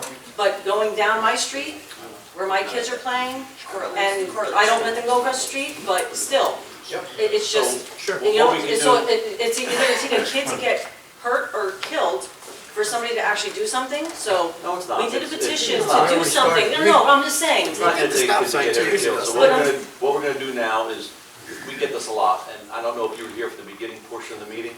We had a work session item about 2020 budget items, and we specifically talked about radars and temporary speed bumps and things that our traffic department do, so. Well, I've seen, Because you missed that part of the conversation. I've seen speed bumps in places in North Arlington and Lyndhurst and places where I'm like, why are these speed bumps even here? There's stop signs and then there's a speed bump right there where it's actually scary, where you go over and it's right there. So with the How can you have a process, straight street where you can't just put 2 speed bumps? you can't because our police department, our chief, the reason why we have our department heads here so they could address some of these issues. I would put a speed bump on every single street because every single resident wants a speed bump. Of course. However, it slows down emergency response vehicles, it slows down ambulances and everything else. Okay, Which is so why let me- that's their policy. So what I will tell you is that when we get residents here like yourselves that have these concerns, the first thing we do is initiate a traffic study. So the chief is already taking diligent Yeah, I'm notes. familiar with what's Okay, wrong there. can I just say one thing? Do we have any Where- data, chief, on? Can I just say one thing? Where you have the stop sign, it's a dead end. If you had somebody sitting there watching, because they don't even see the stop sign sometimes, because that stop sign hasn't been there for all that long. They'll go right through the stop sign. But if you had somebody on that dead end street watching, you would probably get, Do we have? I can't even tell you how many That's why tickets you're you here. you would make. Just tickets, because I sit there on my porch watching my kids, and they're just zoom, zoom, and they just, The I mean, police don't get 1 penny from writing True. tickets. no, that's not. Through the public chair, doesn't know that, just a real but quick I question. figure being you brought it up, I wanted to share that, we don't see 1 cent Those are from anything state, we write. that goes to the state. Through the chair, just, is it marked stop on the street as well? No, it's just the Because I mean, stop that would be, I think that would help. That's what we had to do up on Bernice. Yeah, we could do I something think like that that, Steve, I know what's wrong, they wanna beat the light at Yeah, Geralman so and they're cutting Main, so they around. come off 21 and they wanna zip around and get down But Geralman. if you put it on the street too, I mean, we noticed that up on Bernice where they were just blowing through it. Well, But I just Yeah, think that it's stop sign isn't So what it was intended for is not Give 'em a couple doing of what they tickets. thought was gonna happen. We're gonna All look I'm at saying- that, we're gonna look at that stop sign, the chief's on it, we will We absolutely mark the stop sign. As long as I've lived there, I know you say you wanna put a speed bump in every street, but that street, for some reason, like you said, because 21's right there, Right. there's supermarkets, there's I- everything right I there, everybody will wants to tell get you there what quick. I often tell residents is that the former street that I lived on, which is currently the street the chief lives on, is the fastest street in Belleville. So it's literally I statistically. think Court Lane is probably right up there. No, it's We not. had the We did statistics. a We had the study, statistics. we did a study. Oh, That but- Do another was the one. fastest. I really wish that we could Fast. do that I do, which is why we're looking for the next budget to get more radars and more stuff. More But stuff to What I enforce. can promise you, I can't promise you that we're gonna solve the problem tonight, I can promise you that we have a policy in place. The chief takes notes, we will have a traffic study there, we will have a detail there, and we'll have real data and a report. When you see that radar, that we'll put it there, yeah, it flashes, it makes people aware, and it does slow them down, but it's also recording data. And that's the data that we're gonna use That's to the data justify. we use. And when they the put next the step. stop sign up, they did have the thing where it said your speed limit Yeah. is da da We're da. gonna And get it that was right. only there for a short time. We only have one. Okay, all right, I didn't know that, but it was there for a short time, so whatever you recorded, maybe it It's was gonna come in a back. certain span, and it did make people stop and kind of be wary of it, but We had the conversation it definitely today did correct it, about- because people are still just That crazy. would have been Thank early, you. that was a big conversation. Thank you. Thanks. Sir? Yeah, also I'm Sherry Schuber's neighbor We all on the live. street. But everything she said is true, but I have an issue with Drellman Street, especially the crosswalk at Stevens Street where there's a crossing guard there. The lines were never painted. They painted new yellow lines down the street. You can't tell there's even a crosswalk there. And there's the sign, the pedestrian sign on the Kmart side has been knocked down for years. And it was never replaced. And the crossing guard, Georgette, So we got two notes, chief, the crosswalk and the sign. yeah, and duly noted. You know, and also Drellman Street, they speed down terribly. I try to walk across the street to get my coffee in the morning, like 7:30. There's probably 1 in 4 or 5 cars doing the speed limit. And the rest are going down across the Valley Street, across the tracks, and there's a big bump on the tracks, so they swerve to the right or swerve to the left. I see. And that should be patched up, Okay. because that's two items. It's not a problem, it's a society problem. I understand. Thank you. People's. But there's two specific issues that we could address. Yeah, I'm gonna take care of both of Trustees. these. Sir, right here? Joe Kyle, 78 Heckler Street. I just want to reiterate what Tom said, and they are washing the trucks. It's not Ritako, he has his, We are he now has somebody else ultimately coming well and doing aware it of the. all day, all day Sunday.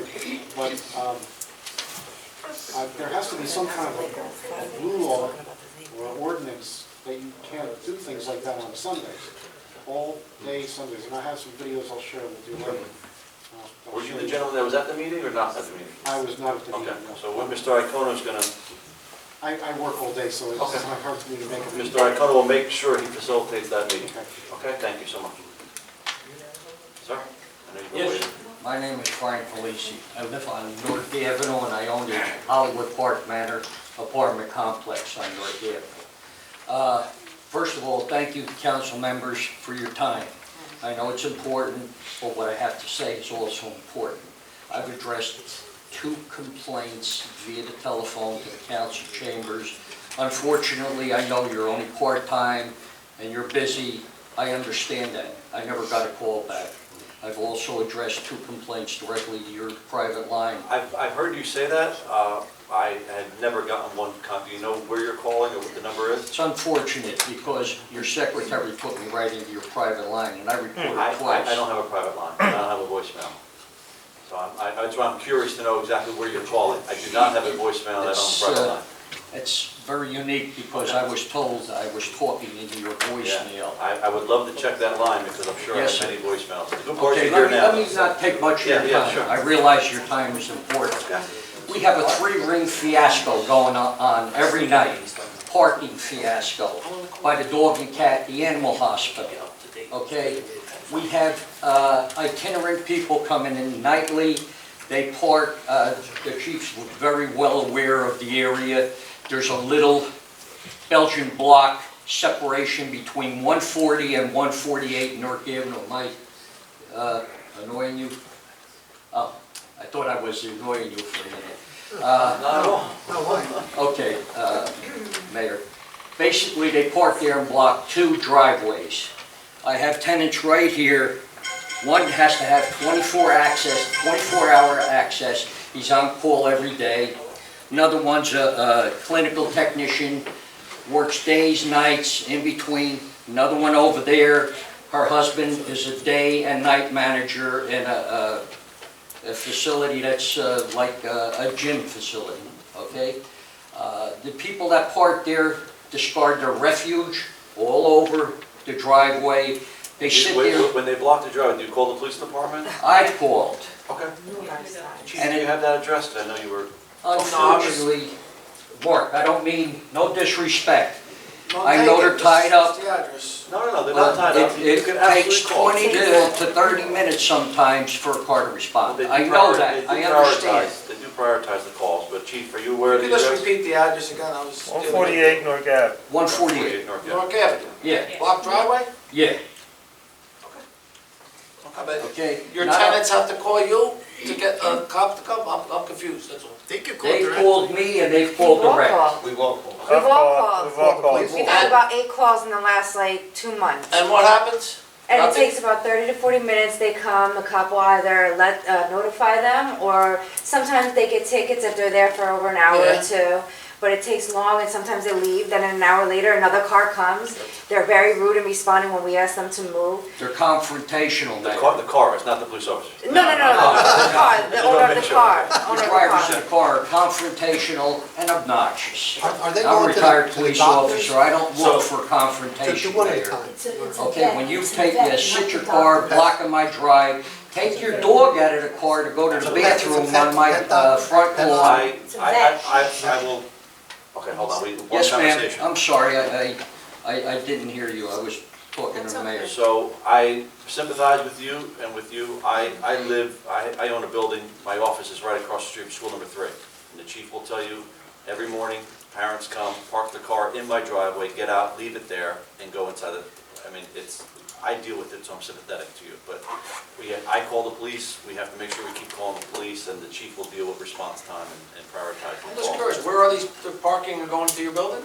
No, just sitting there, right, blocking the drive, eating and throwing their garbage, their McDonald's on the ground in front of my drive. One last thing, I'm not gonna take all night to explain it to you. I know you're a handsome guy, Frank, and I don't understand why they're sitting there. What's the They're going attraction to behind it? the animal hospital The across the animal street. hospital. There's an animal It hospital. opens from 3 to 12 at night, and that's gonna be my final thing. Sure. Last Wednesday, it came to a semi-climax. By that I mean, they were physically blocking my drive for a half an hour. Right across the street at 143, they were blocking that drive, okay? The proprietor of the dog and cat hospital come running out telling the police officers, I have 3 spots reserved for me. Now, Mayor, if you're aware of that area, 3 spots on that side of the road is almost half of the available parking areas.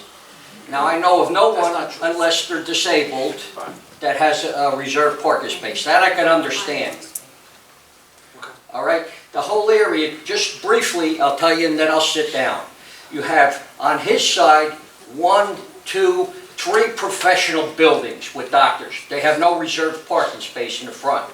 You have a pediatric facility about 125 yards down toward north. On that block, no reserved spots. You have I don't 2 believe nobody has buildings. reserved spots. Yes, they do. That's my concern. That's what I want to speak about. This council has approved it, they have a Yes. 1 spot They have a reserved for emergencies. 1.5. Well, you guys should look into that. They've taken 3. Pardon me? I can't have everybody speak. I can't have everybody speak. We're dealing with one, you could stand up and speak in a minute. but let me- Yes, sir. They've taken 3, and he was adamant about it. He told the police officers, I have 3 spots reserved. But he for doesn't That's have not 3 true. spots. That is not That's my point. He doesn't have 3 spots reserved. So we will, the chief, I know for a Maybe fact. we need to map it out better, mark it out better. There's 1 spot there, I I'll call on you believe. next, ma'am. I'll call on you. Okay, just on the opposite side of the road, 50 North Avenue, the chief is aware of that. That's a professional building, too. They have no reserved spots in the front. Okay. And this is ongoing, and like I said, I have a strange feeling tomorrow morning the chief is gonna tell me exactly how many calls came in from the headdress, because we have the ability to know that. Sure. And then he's gonna make no, sure. I haven't talked to the chief. No, I no, talked to no, the no, no, lieutenant. into The the calls that police. come in, the calls that They're come in. recorded. The Yeah. calls He are takes recorded this- to the police He department. takes this seriously when calls come in and tracking response time and all that. So we'll find out, and I'm sure he's gonna have a little more attention in that area. I'm a little concerned, I have a Uber driver also that has to work odd hours. He gets called red-eye flights from Newark Airport, JFK, he has to leave, okay? As well as this individual over here, 24-hour service call. I'm on call too, I'm a locksmith, I get called 2, 3, 4 in the morning. Okay.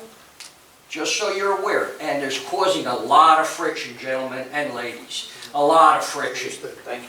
And It's they're very frustrating. confrontational, and they're transient, they're not I got it. live-ins in that area. I deal with it myself. Do you wanna We'll say leave it something, at Councilwoman? that. Thank you for your time. I was told, someone called me, I think. Yes, this young yes, lady I over here. spoke to her, yeah. Yes, and what they're saying is true, but supposedly, Chief, you had a police officer come in and check the whole area, and they said it was not true about the 3 spaces. It's not true. She So just said that. check with This your... council approved the ordinance Yes. maybe Yes. This meeting. last meeting? Yeah. I Came think into it was play. last meeting, yes. Okay, yeah, I mean, It's one spot, right? it's one spot. One One and a spot, half. not three. And you can park in front of that spot, you can park behind that spot, I don't know, Said it let was me three, check right? on exactly It's how one and it's a half. mapped They out claimed and it to be painted out, I'm not sure. Okay. Mark, he's a legend. Maybe it's that part's not even done yet, I don't know, maybe it needs to be, the lines painted and more, you know. He was adamant, he said 3. Yeah. Okay, I can't have a lot of the back and forth. Mindy, you want to speak next? That's Yeah, fine. hi, my name is Stephanie Rodriguez, I live at 148 North Ave. My concern regarding this parking spot, it's reserved from Sunday. Guys, it's very distracting to have multiple conversations. Thank you. Sorry. My concern is that the spot is reserved from Sunday to Saturday. One spot. It's 1.5, almost 2 spots. Space-wise. Space-wise, it's Great. almost 2 spots. I'm not there, I'm just trying to. Yeah, okay, imagine. I understand. It's, like I said, reserved from Sunday to Saturday. It's 7 days a week, from 3 p.m. until 12 o'clock at night. Me, my husband, other tenants have taken pictures. They are not open until 9 p.m. at night until about 2, 3 o'clock in the morning. We have, I don't know, weird characters out of town coming in all hours of the night. They're not open during those business hours. I'm more That than sounds able. reasonable. Yeah, Yes, that sounds yes, like a yes. reasonable- This Can is we find out what unreasonable. the hours are for the parking and the... 7 days a week from 3 to 12, that's rush hour. We come home from work. No, I mean, your request sounds reasonable, Oh, not, okay. no, that's not. So can we I tighten meant it up? your request to match the parking to I'm the willing hours. to compromise 1 or 2 days a week, fine. During their business hours, they open up at 9 p.m. I have photos, they're not open during these hours. They're taking up our spots when we come home from work. We have to park 2 blocks down, it's a Bloomfield. There's no parking. We're right, there's no parking. There's no parking. We have a 10-family apartment building. We only allow 10 spots in the back, that's 1. We have husband and wives who have 2 cars. So we have at least 8 to 10 cars that need to park on that street. We have an apartment building on one side, we have a house on the other, and 2 apartments. That's at least 12 cars that need to park out there. You're reserving a spot for a business in a residential area. This is not fair to our community. We live there. We've been there for over 50 years. My grandparents have made that building. I've been there 36 years. We've never had this issue. Now business comes into play and they're reserving a spot. We have handicapped people. We never took upon ourselves to get handicapped spots. We have old gentlemen upstairs. It's not for handicap, it was for emergency if an animal is in need of Emergency is 7 days a week, 8 hours. That's when it's open. That's what What this we're gonna do. council voted for. It was brought here. It was brought here before the council on an ordinance. One more Gentlemen, thing. I wish we knew about it. We would have been here. Yeah. No one sent us notices or notified us. And please don't say just me. It was my whole building, 20 people next door in that complex out of 100. Okay, sir, but you're here now, we'll get the chief here, we're Well, looking to do it. maybe it's not painted properly, it was only one I spot. would, if I could. I would if I Yeah. could. Just one more thing, I'll just speak. My husband has taken numerous pictures of dog feces, garbage. That's a different matter. Everything all over, right in front of their business. So besides taking up that spot and blocking our driveway, they're also leaving All right, feces. so That's we 3 have different The police issues. are gonna be involved, and can we have the health department swing by and look around? More than willing to compromise, but 7 days a week I from understand. 3 to 12 is unacceptable. They open at 9 p.m. and they're open until 3 o'clock in the morning. Dogs are barking all hours of the night. They're not open normal business hours. It's frustrating, I understand. Council, if I could just have Hold on, one, sir. oh, I apologize. Do you want to speak? Just state your 1 name. minute, that's all. State your name and Name and address. Mr. Rodriguez, 148 North Avenue. I took it upon myself to clean up my neighborhood, and I have pictures and documentation of dog feces. We have carpet apartments. This thing just spread like wildfire when I'm talking about, you know, bacteria, germs, disease, all types of things. It's been going on since this animal clinic. Nothing against the animal clinic. I like Belleville, and we like having an animal hospital here in our community. Nothing against the animal hospital, but they should be overlooked because they're very incompetent in the way that they are handling business. I mean, like she says, you know, the hours is one thing. The dog's barking is another thing. Now, I'm dealing with the trash and dog feces. Now, if I give up cleaning up these, you know, this thing, it gets worse. We recently had a rodent issue. You guys have done a great job at, you know, keeping that under control. However, you know, I can see that being an issue again because of all the trash. The one thing I'll tell you, first of all, thank you for doing your part and helping clean up, but it actually helps if you do call us and call the health department to document it, because then we can log a history of complaints and build a nuisance case. But, so please continue to clean up if you want to. I do have pictures in case you need documentation, but I just, since I'm on call 24 hours and I am a technician, I don't have the luxury of constantly tattling and going with the back and forth. I mean, if I had the time and the luxury, I will, but it's not in my nature to go and play these games, you know. I do what I have to do. I'm glad you guys are here. I know it's frustrating. I could hear it in your voice. So this has been going on for a while. Yes, sir. Yes. We have multiple departments that will now be involved. Police department and its manager's office with the health department. Okay? September Thank 10th. you, sir. Ma'am? Yes, 148 North Avenue, It's been going on for Robinson. some Also want to add to the situation that's going on our block. Your second was saying about the parking space. It's okay to give them a parking space, but I don't agree with that. I know that you said that they give it for emergency. We don't have emergency when we come home, and we don't have a parking space, and we got to park on Bloomfield side, 3 blocks down. They have emergency for a dog. We don't have that. And it's not right for them to come in and also have their clients come in, take our parking space, and I'm driving around 3 or 4 times, 5 minutes trying to find a parking space. I have young children, and they also have pets that come out in the walk. They're pit bulls, which I'm also fair of. Is tenants around there also have pit bulls in their homes, and it's not fair to give a parking space away to someone who's not there 24/7, who do not live there at all, and we have to sacrifice that. It's not fair. Because there's our building, and there's also a bigger apartment building there. They also share that space. We don't have that, and because there's people moving in and the space is being limited, now to give a parking space just for a dog, for you to take your dog into sick, no. They don't, no, I don't think they deserve that. It's not fair, because we have to suffer down around the block just to find a parking space ourselves. The groceries. Phyllis Frantantoni, Mount Prospect Avenue. I was wondering if any progress has been made about a light over by ShopRite on Washington Avenue. We've mentioned it to DOT. They're doing a $12 million renovation in 2022. We've mentioned it to them. They're willing to do the design technical specs, I believe, as long as we pay a portion of it. We believe whatever development goes across the motorcycle mall, as they come before the planning or the zoning board, we can potentially work that into conditions of their approval if they actually pay for that. So there has been progress. Is it coming tomorrow? You know, when I fought to get that light over on Home Street and Union Avenue, I was told that we had to pay part of it. But when I talked to Joe D, we didn't pay anything, and we still don't pay anything of it. So if you talk to them, we don't pay anything, and if you talk with the state. State makes you pay, but we don't want to pay. Not necessarily. If you're forceful enough and you tell them about the problem there, maybe we won't have to pay for it. Because because that's a bad spot over there. And talking about the speeding on the streets with that woman talking about the stop sign on the corner. I've been through a lot of communities where they have these solar things mounted on the pole that tells you your speed. And it's not any, like, it's all solar. We're gonna try and get a couple Maybe in our we can budget. find out something about that and put on there, because they speed down my block too. It's crazy.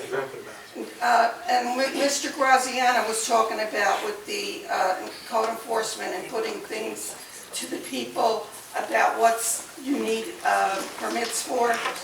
We get a booklet from a township where we own property.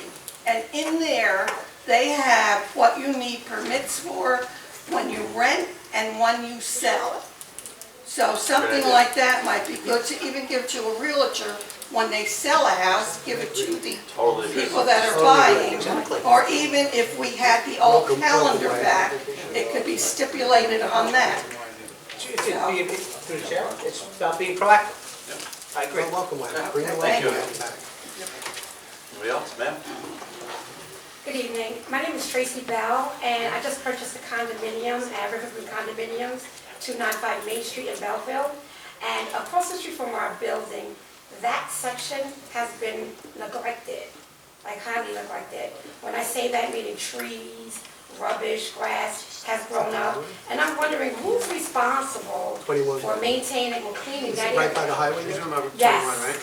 Yes. Yes, the state, including that portion, including the portion of Main Street that abuts the highway is also state. We do have a decent relationship with them. I do send them emails to get it cleaned up, even as you come off the highways, those little intersections there. Yeah, but this has not been done in years because grass and trees has grown up, and being that I'm new there, they just made me president of their board. Just to be clear, you're talking about Main Street? 295 Main Street, it's like, the highway is like right here, but across the street, it's like abandoned. Right, so it's that patch of grass Patch of grass, alongside trees, the highway. everything is just grown up alongside the highway. And we can send an email to DOT again. Got it. They're supposed to be doing that though. And can I get that information as well, because I'd like to contact them in addition. I can definitely give you, it's, Thank you. Meredith Memorize Hammond. Because I really want that area She clean. gets many emails from me. Meredith Hammond is her name, but we'll get your email. Okay, thank you. Anybody else? Mr. Frank Antoni?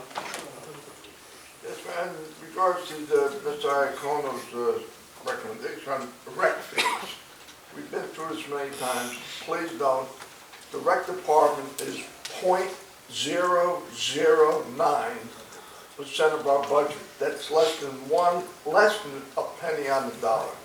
And that's one thing we can give our children for free with the extreme taxes we're paying in here. You just, in fact, this year, budget, you reduced the rec department by $10,000. But you increased the manager department by $200,000.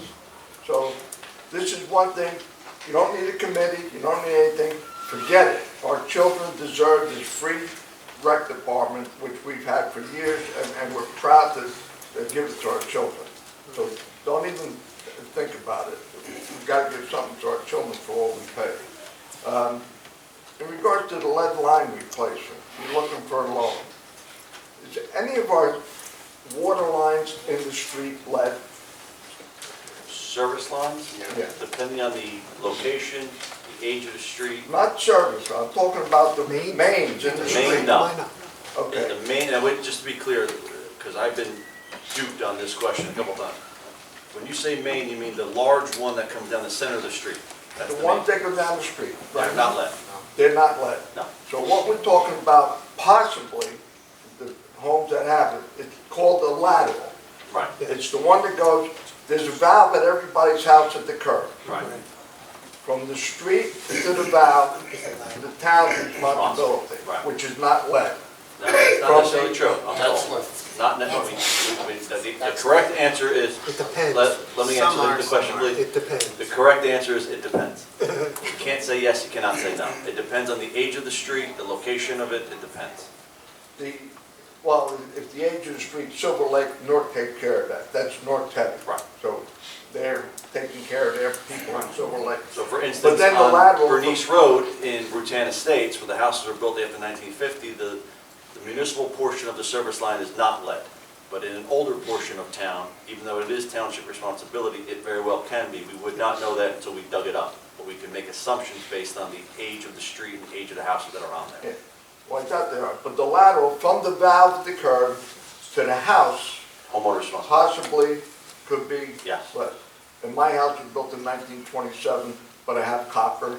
I sanded the pipe to make sure, and I show other people. That's an easy way to test. We're a country foundation, a little sandpaper, it's a shiny gold, it's a copper line. But the question is, why are we even thinking about, that's a homeowner's responsibility.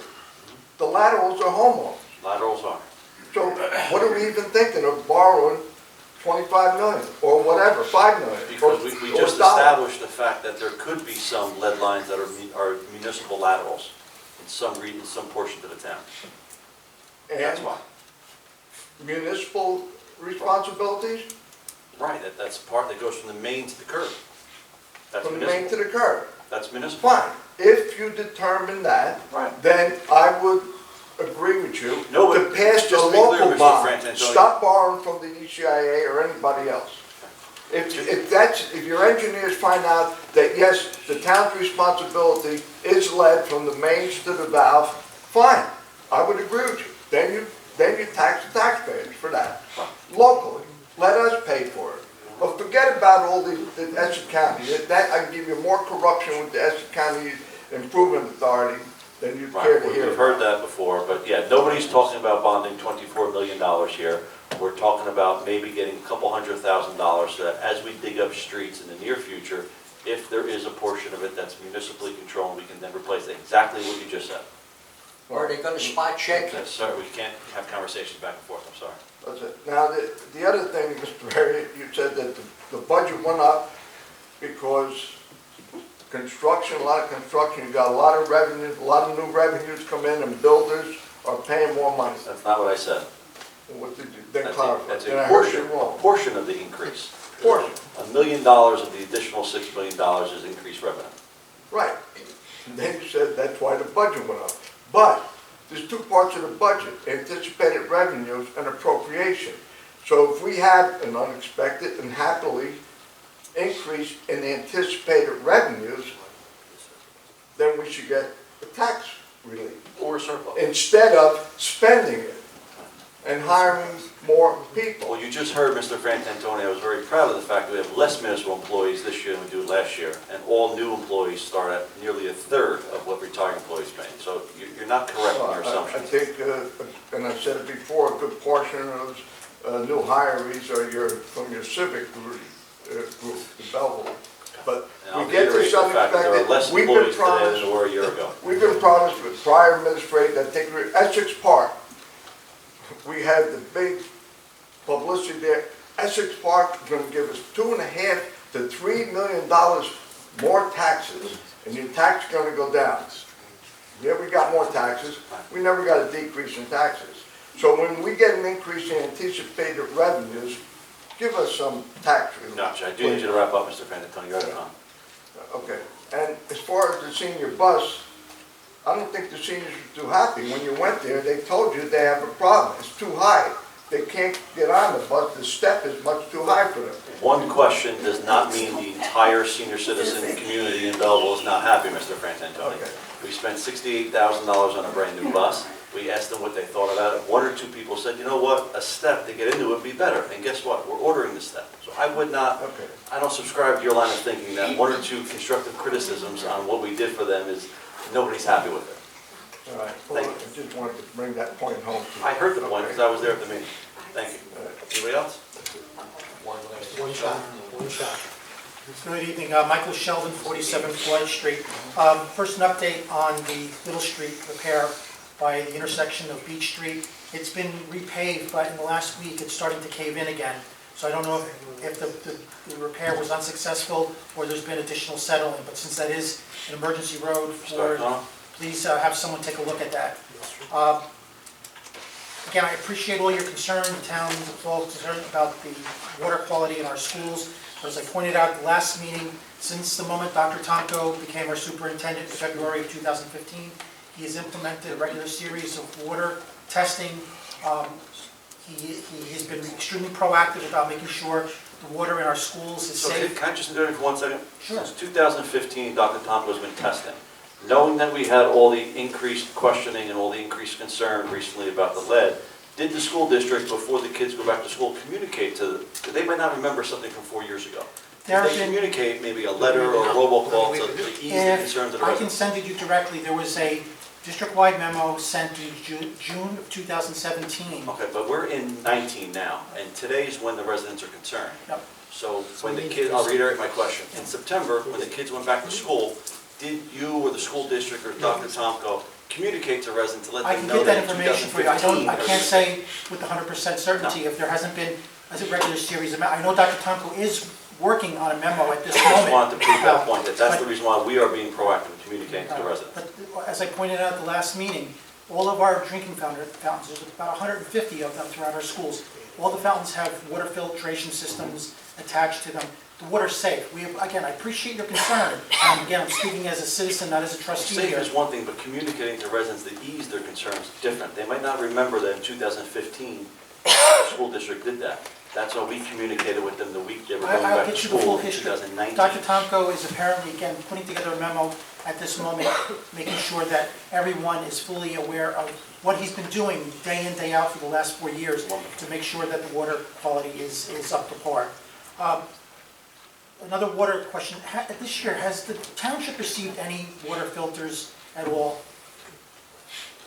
Again, I'm going to answer your question, but just for the benefit of the residents, there's no simple answer to anything in this water situation, so there's never a yes or no. The Silver Lake portion of town did receive filters from North. Right, and those were distributed, Yes. fully distributed, all those filters were Yes. distributed? All right, just wanted to make sure, because you did mention at the beginning of the year that we had received 420, if I remember the number correctly. We have about 550 residents there. All right. They did add up a certain couple hundred easily to do that. All right, I'm glad to hear that. The website that you've set up, Filters for Belleville, you indicate at the very first paragraph that there are over 8,000 homes still with lead service lines. So earlier tonight, Yeah. the number got reduced to 6,000. Approximately 6. Yeah. And I was curious about how you were arriving at these numbers, if there was some central database. We've actually gone out. There's no central database. It's a guesstimate based upon our town engineer, Right. who communicated with our tax assessor, who goes by age of house. Age of building. Right, so Any single family or two-family house built before 1950 is approximately 6,000 of them. Actually, it's a little more than that when you back out Silver Lake, it ends up being about 6,000. Right, I'm glad you're admitting that, because last week I had an opportunity to talk to Mr. Harretts about these numbers, and he pointed out that what he had done was he went to the Mod 4 property tax database, he looked at the number of the number of homes built before 1950, he said in our Is this a township. quiz? I mean- No, but I mean, we all need to Thanks for know. the answer, I gave it to you. But there are all different numbers being sent around, so you start to question what is the actual truth. But we have about 5,000 homes in Belleville that were built before No, you 1950. just changed the number now from 6,000 to 5.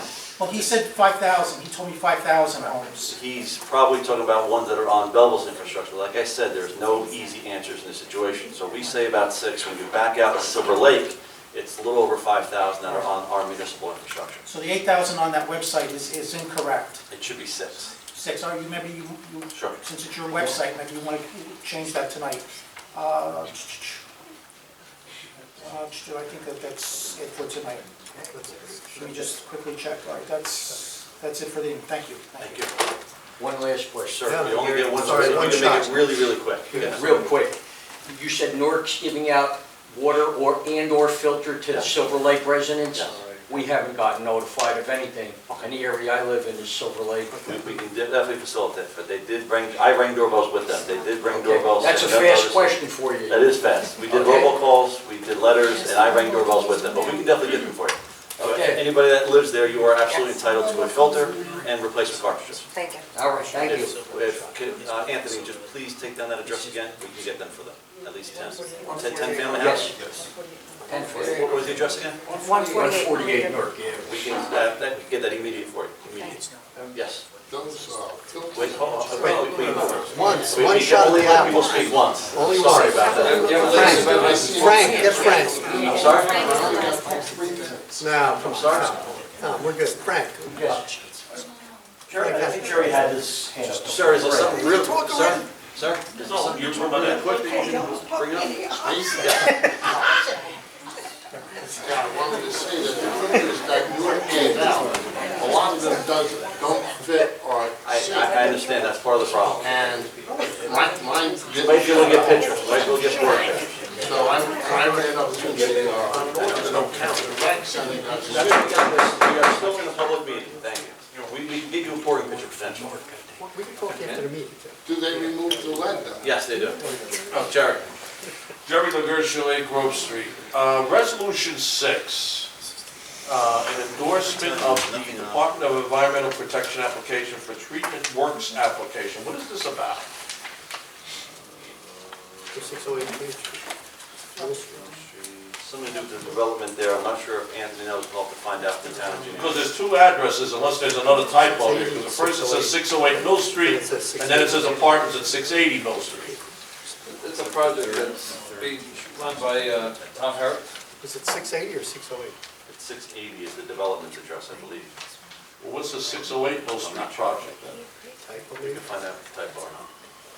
And what is the project? That's my question. 680 Mill is the, For sewer, it's for a sewer line. It's a sewer line, It's a sir. sewer line. the shore line for the new development there, isn't it? Had to be approved by the Department of Environmental Yes. Protection? Absolutely. Okay. Now, number 7, I understand the nice statement you made at the beginning that there's a resolution to this mess. Can you explain to us what the resolution was? Because I don't remember you telling us that. So it's been an ongoing issue. At first, I wrote many, many letters to Meredith Hammond, who's the lady you're going to communicate with, to try and get the state to fix that intersection. It's all about the intersection is in horrendous form. I agree. We've always, excuse me, it's really confusing. We've always maintained that it's the state's responsibility since it's State Highway Route 7. The county then said to me that they're going to pave Rucker Street, which is a county road. The county road at Rucker Street stops at that intersection. So I was excited because we've been trying to get the state to pave that intersection for a year now. Finally, the county says to me, great news for Belleville, we're paving the street. I say, great, are you going to pave the intersection? They say, no, we're stopping at the intersection. I have a meeting with Joe D, the county executive. I said, listen, the state's not doing it. Can you guys please do it? He picks up the phone, calls the engineer, says, we're going to pave the intersection. Great, we celebrate it. We actually had a press conference about it. Then the state finds out and says, no, we're going to do the intersection again. Great. County does the road, stops at the intersection. State changes their mind, says, we're not doing the intersection again. Fast forward all that time period now, between, he's not here right now, but our town engineer and Mr. Icona's probably involved, and Mr. Martino's involved. Different agreements back and forth between the state, the county, and Belleville. This is authorizing me to sign the agreement now. Once I sign, the county signs, the state will do the intersection. Oh, The state made a mistake, and the reason why The is map that was wrong, the map, there's a they made a typo. couple, it said County of Passaic in one area, I caught that. Tom County Harris caught caught something something else, and they're correcting so that. from now on in the future, they will be responsible. We will Yes. not have to go through this again. No. Okay, that's all I was asking. And just so you know that the typo is in the agenda, on resolution number 6, while you were talking, Yeah. I checked it. It's 608, the typo is in the agenda, the resolution says 608 in both spots. Oh, okay. Oh, It's actually 608, it's just, the numbers were transposed. Thank you. Now, number 11, what is this about? Resolution That was number- something, or if he has to, he can speak on, but that's, It was Just for because really our- insurance purposes Insurance and because there's certain I could police answer. department, I said if you had answered, you could answer it. okay. But yeah, no, our police department often transports non-police personnel, whether that's the cashiers downstairs, whether that's people from ShopRite that are going up to their bank. It's just for insurance reasons, in case, just to make sure we're always protected for any non-police personnel inside of a police car being transported or sick, that's all. It's just the, Well, the last thing I want to try and clear something up, sure. and that has to do with this animal hospital. This animal hospital came before the zoning board around 2.5 years ago. And we had a hearing, and my suggestion to the police chief would be to obtain the resolution that we memorialized because I believe we set hours of operation. And I believe that any reserved parking for loading or unloading animals should be tied into what hours we set for operation. I agree with that. We went through that That's very what I meant when I thoroughly. said it's a reasonable request. That's exactly what I was going to do. It was a good application. There had been a business there previously, even though it's a residential zone. And there was supposed to be no boarding of animals overnight. I remember that specifically. Okay, and there was also supposed to be some type of walls put up so there would be no noise that Our health department would go out. Doesn't exist. Well, all I can tell you Code is, enforcement. it has to go by code enforcement, get a copy of the resolution. We will. And you'll know exactly what was agreed Our to. chief and manager are already on that. Thank you. Motion? No? Motion, Frank, Sir? oh, Frank. Almost forgot it, Frank. Thanks, Steve, for trying to, trying to call me out. I don't want you in trouble with the mayor. So. In trouble all the He's time. always in trouble. I'm always in trouble. Frank Fleischman, finally of 833 Main Street. Congratulations. Thank you very much. I wanted to echo what some of the residents of Cortlandt Street were talking about. I've only lived in my new place about 2 or 3 weeks now, and I'll even say it, I usually drive behind Kmart because that area kind of bottlenecks a little bit. Cortlandt Street can be a raceway. I mean, I've seen people blow stop signs, not that people that pay a lot of attention to four-way stops sometimes, but it's bad, I can honestly say. And I've used Cortlandt a couple of times at Stevens just to go over to the town yard to drop off cardboard, this sort of thing. I never realized that there was a whole cardboard drop there. That's really great, by the way. But no, it's very bad. I do sympathize with the people of Cortlandt Street. Mr. Frantantoni had put something up, had pointed out before concerning the township, the attorney for the Historical Preservation Commission. I understand why you did what you did, but I find it really distressing that we actually have committees that have to adjourn due to lack of quorum. We have boundless ability and energy in this town, and I really wish we had more people to serve on the committees or would volunteer to serve on the committees. I would love to go back on the Historic Preservation Committee, to be honest with you. I did it a couple of years ago. I finished out and I completed an unfinished term for somebody, and I lost it because I backed the wrong candidates, pretty much. But honestly, I would really like to see more committees. I'd like to see more citizen participation, that sort of thing, in important issues. I think that's it. Thank you very much. Thank you. Close public comment and, you want me to move the consent agenda too? Or no, take the only one at a time? And nab it? Yep, second. Second. We have a motion made and seconded to close public comment. Clerk, call the roll. Councilmember Cosarelli? Yes. DePena? Yes. Graziano? Yes. Rovell? Yes. Strumelberg? Yes. Mayor Melham? Yes. So move the consent agenda? Consent. Need a second? Motion made and seconded to move the consent agenda. Got any deletions? Yeah, we'll pull 10 and amend it. Okay, we have, so we're going to motion made and seconded to call the consent agenda. Councilmember Cosarelli? Yes. DePena? Yes. Graziano? Yes. Rovell? Yes. Strumelberg? Yes. Mayor Melham? Yes. So we're going to amend 10, is that what we need? Yeah, it's just going to be No. myself and Councilman Graziano. Are we voting on this? On 10, We are going to. Okay. on 10. Do you have anything to say since this is your? Yeah. No, I'm okay with the amendment for now.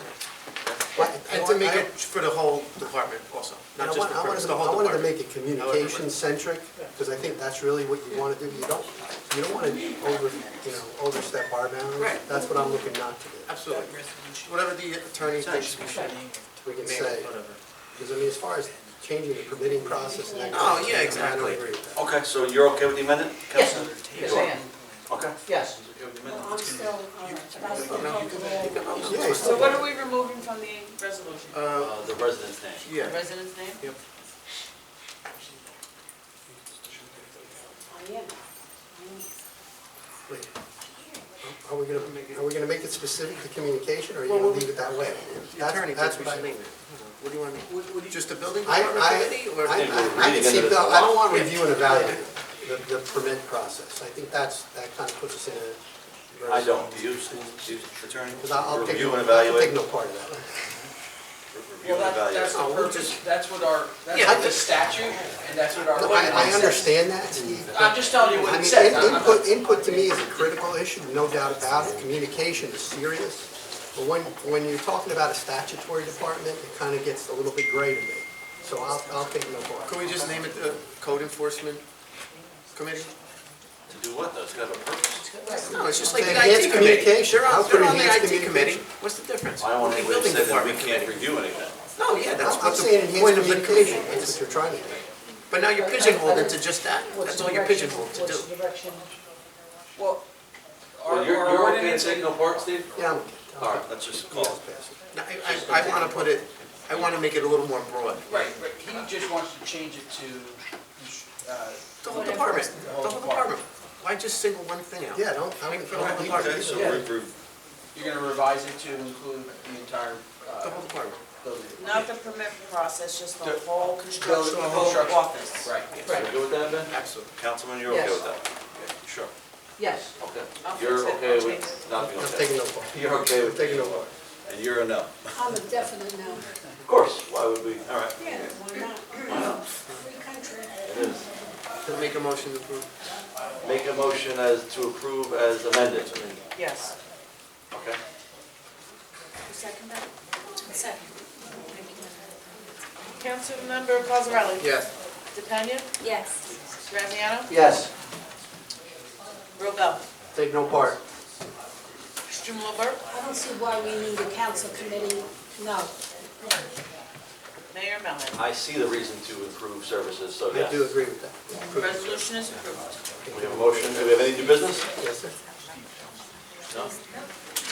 I'll put it in. I'll tell you, put it on this thing. Any new business?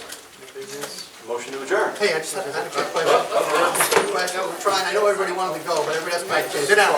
Real quick. Is there any funding or grants available for testing? Because I think if you're gonna find a root cause and try to identify it before you start putting filters and all this other stuff, shouldn't we know where the problem is? No, we do. We do. We mandated test here. We do that. We go 30% above what the mandate is. Okay, Jerry, well, that's good. Motion to adjourn, all in favor? Aye.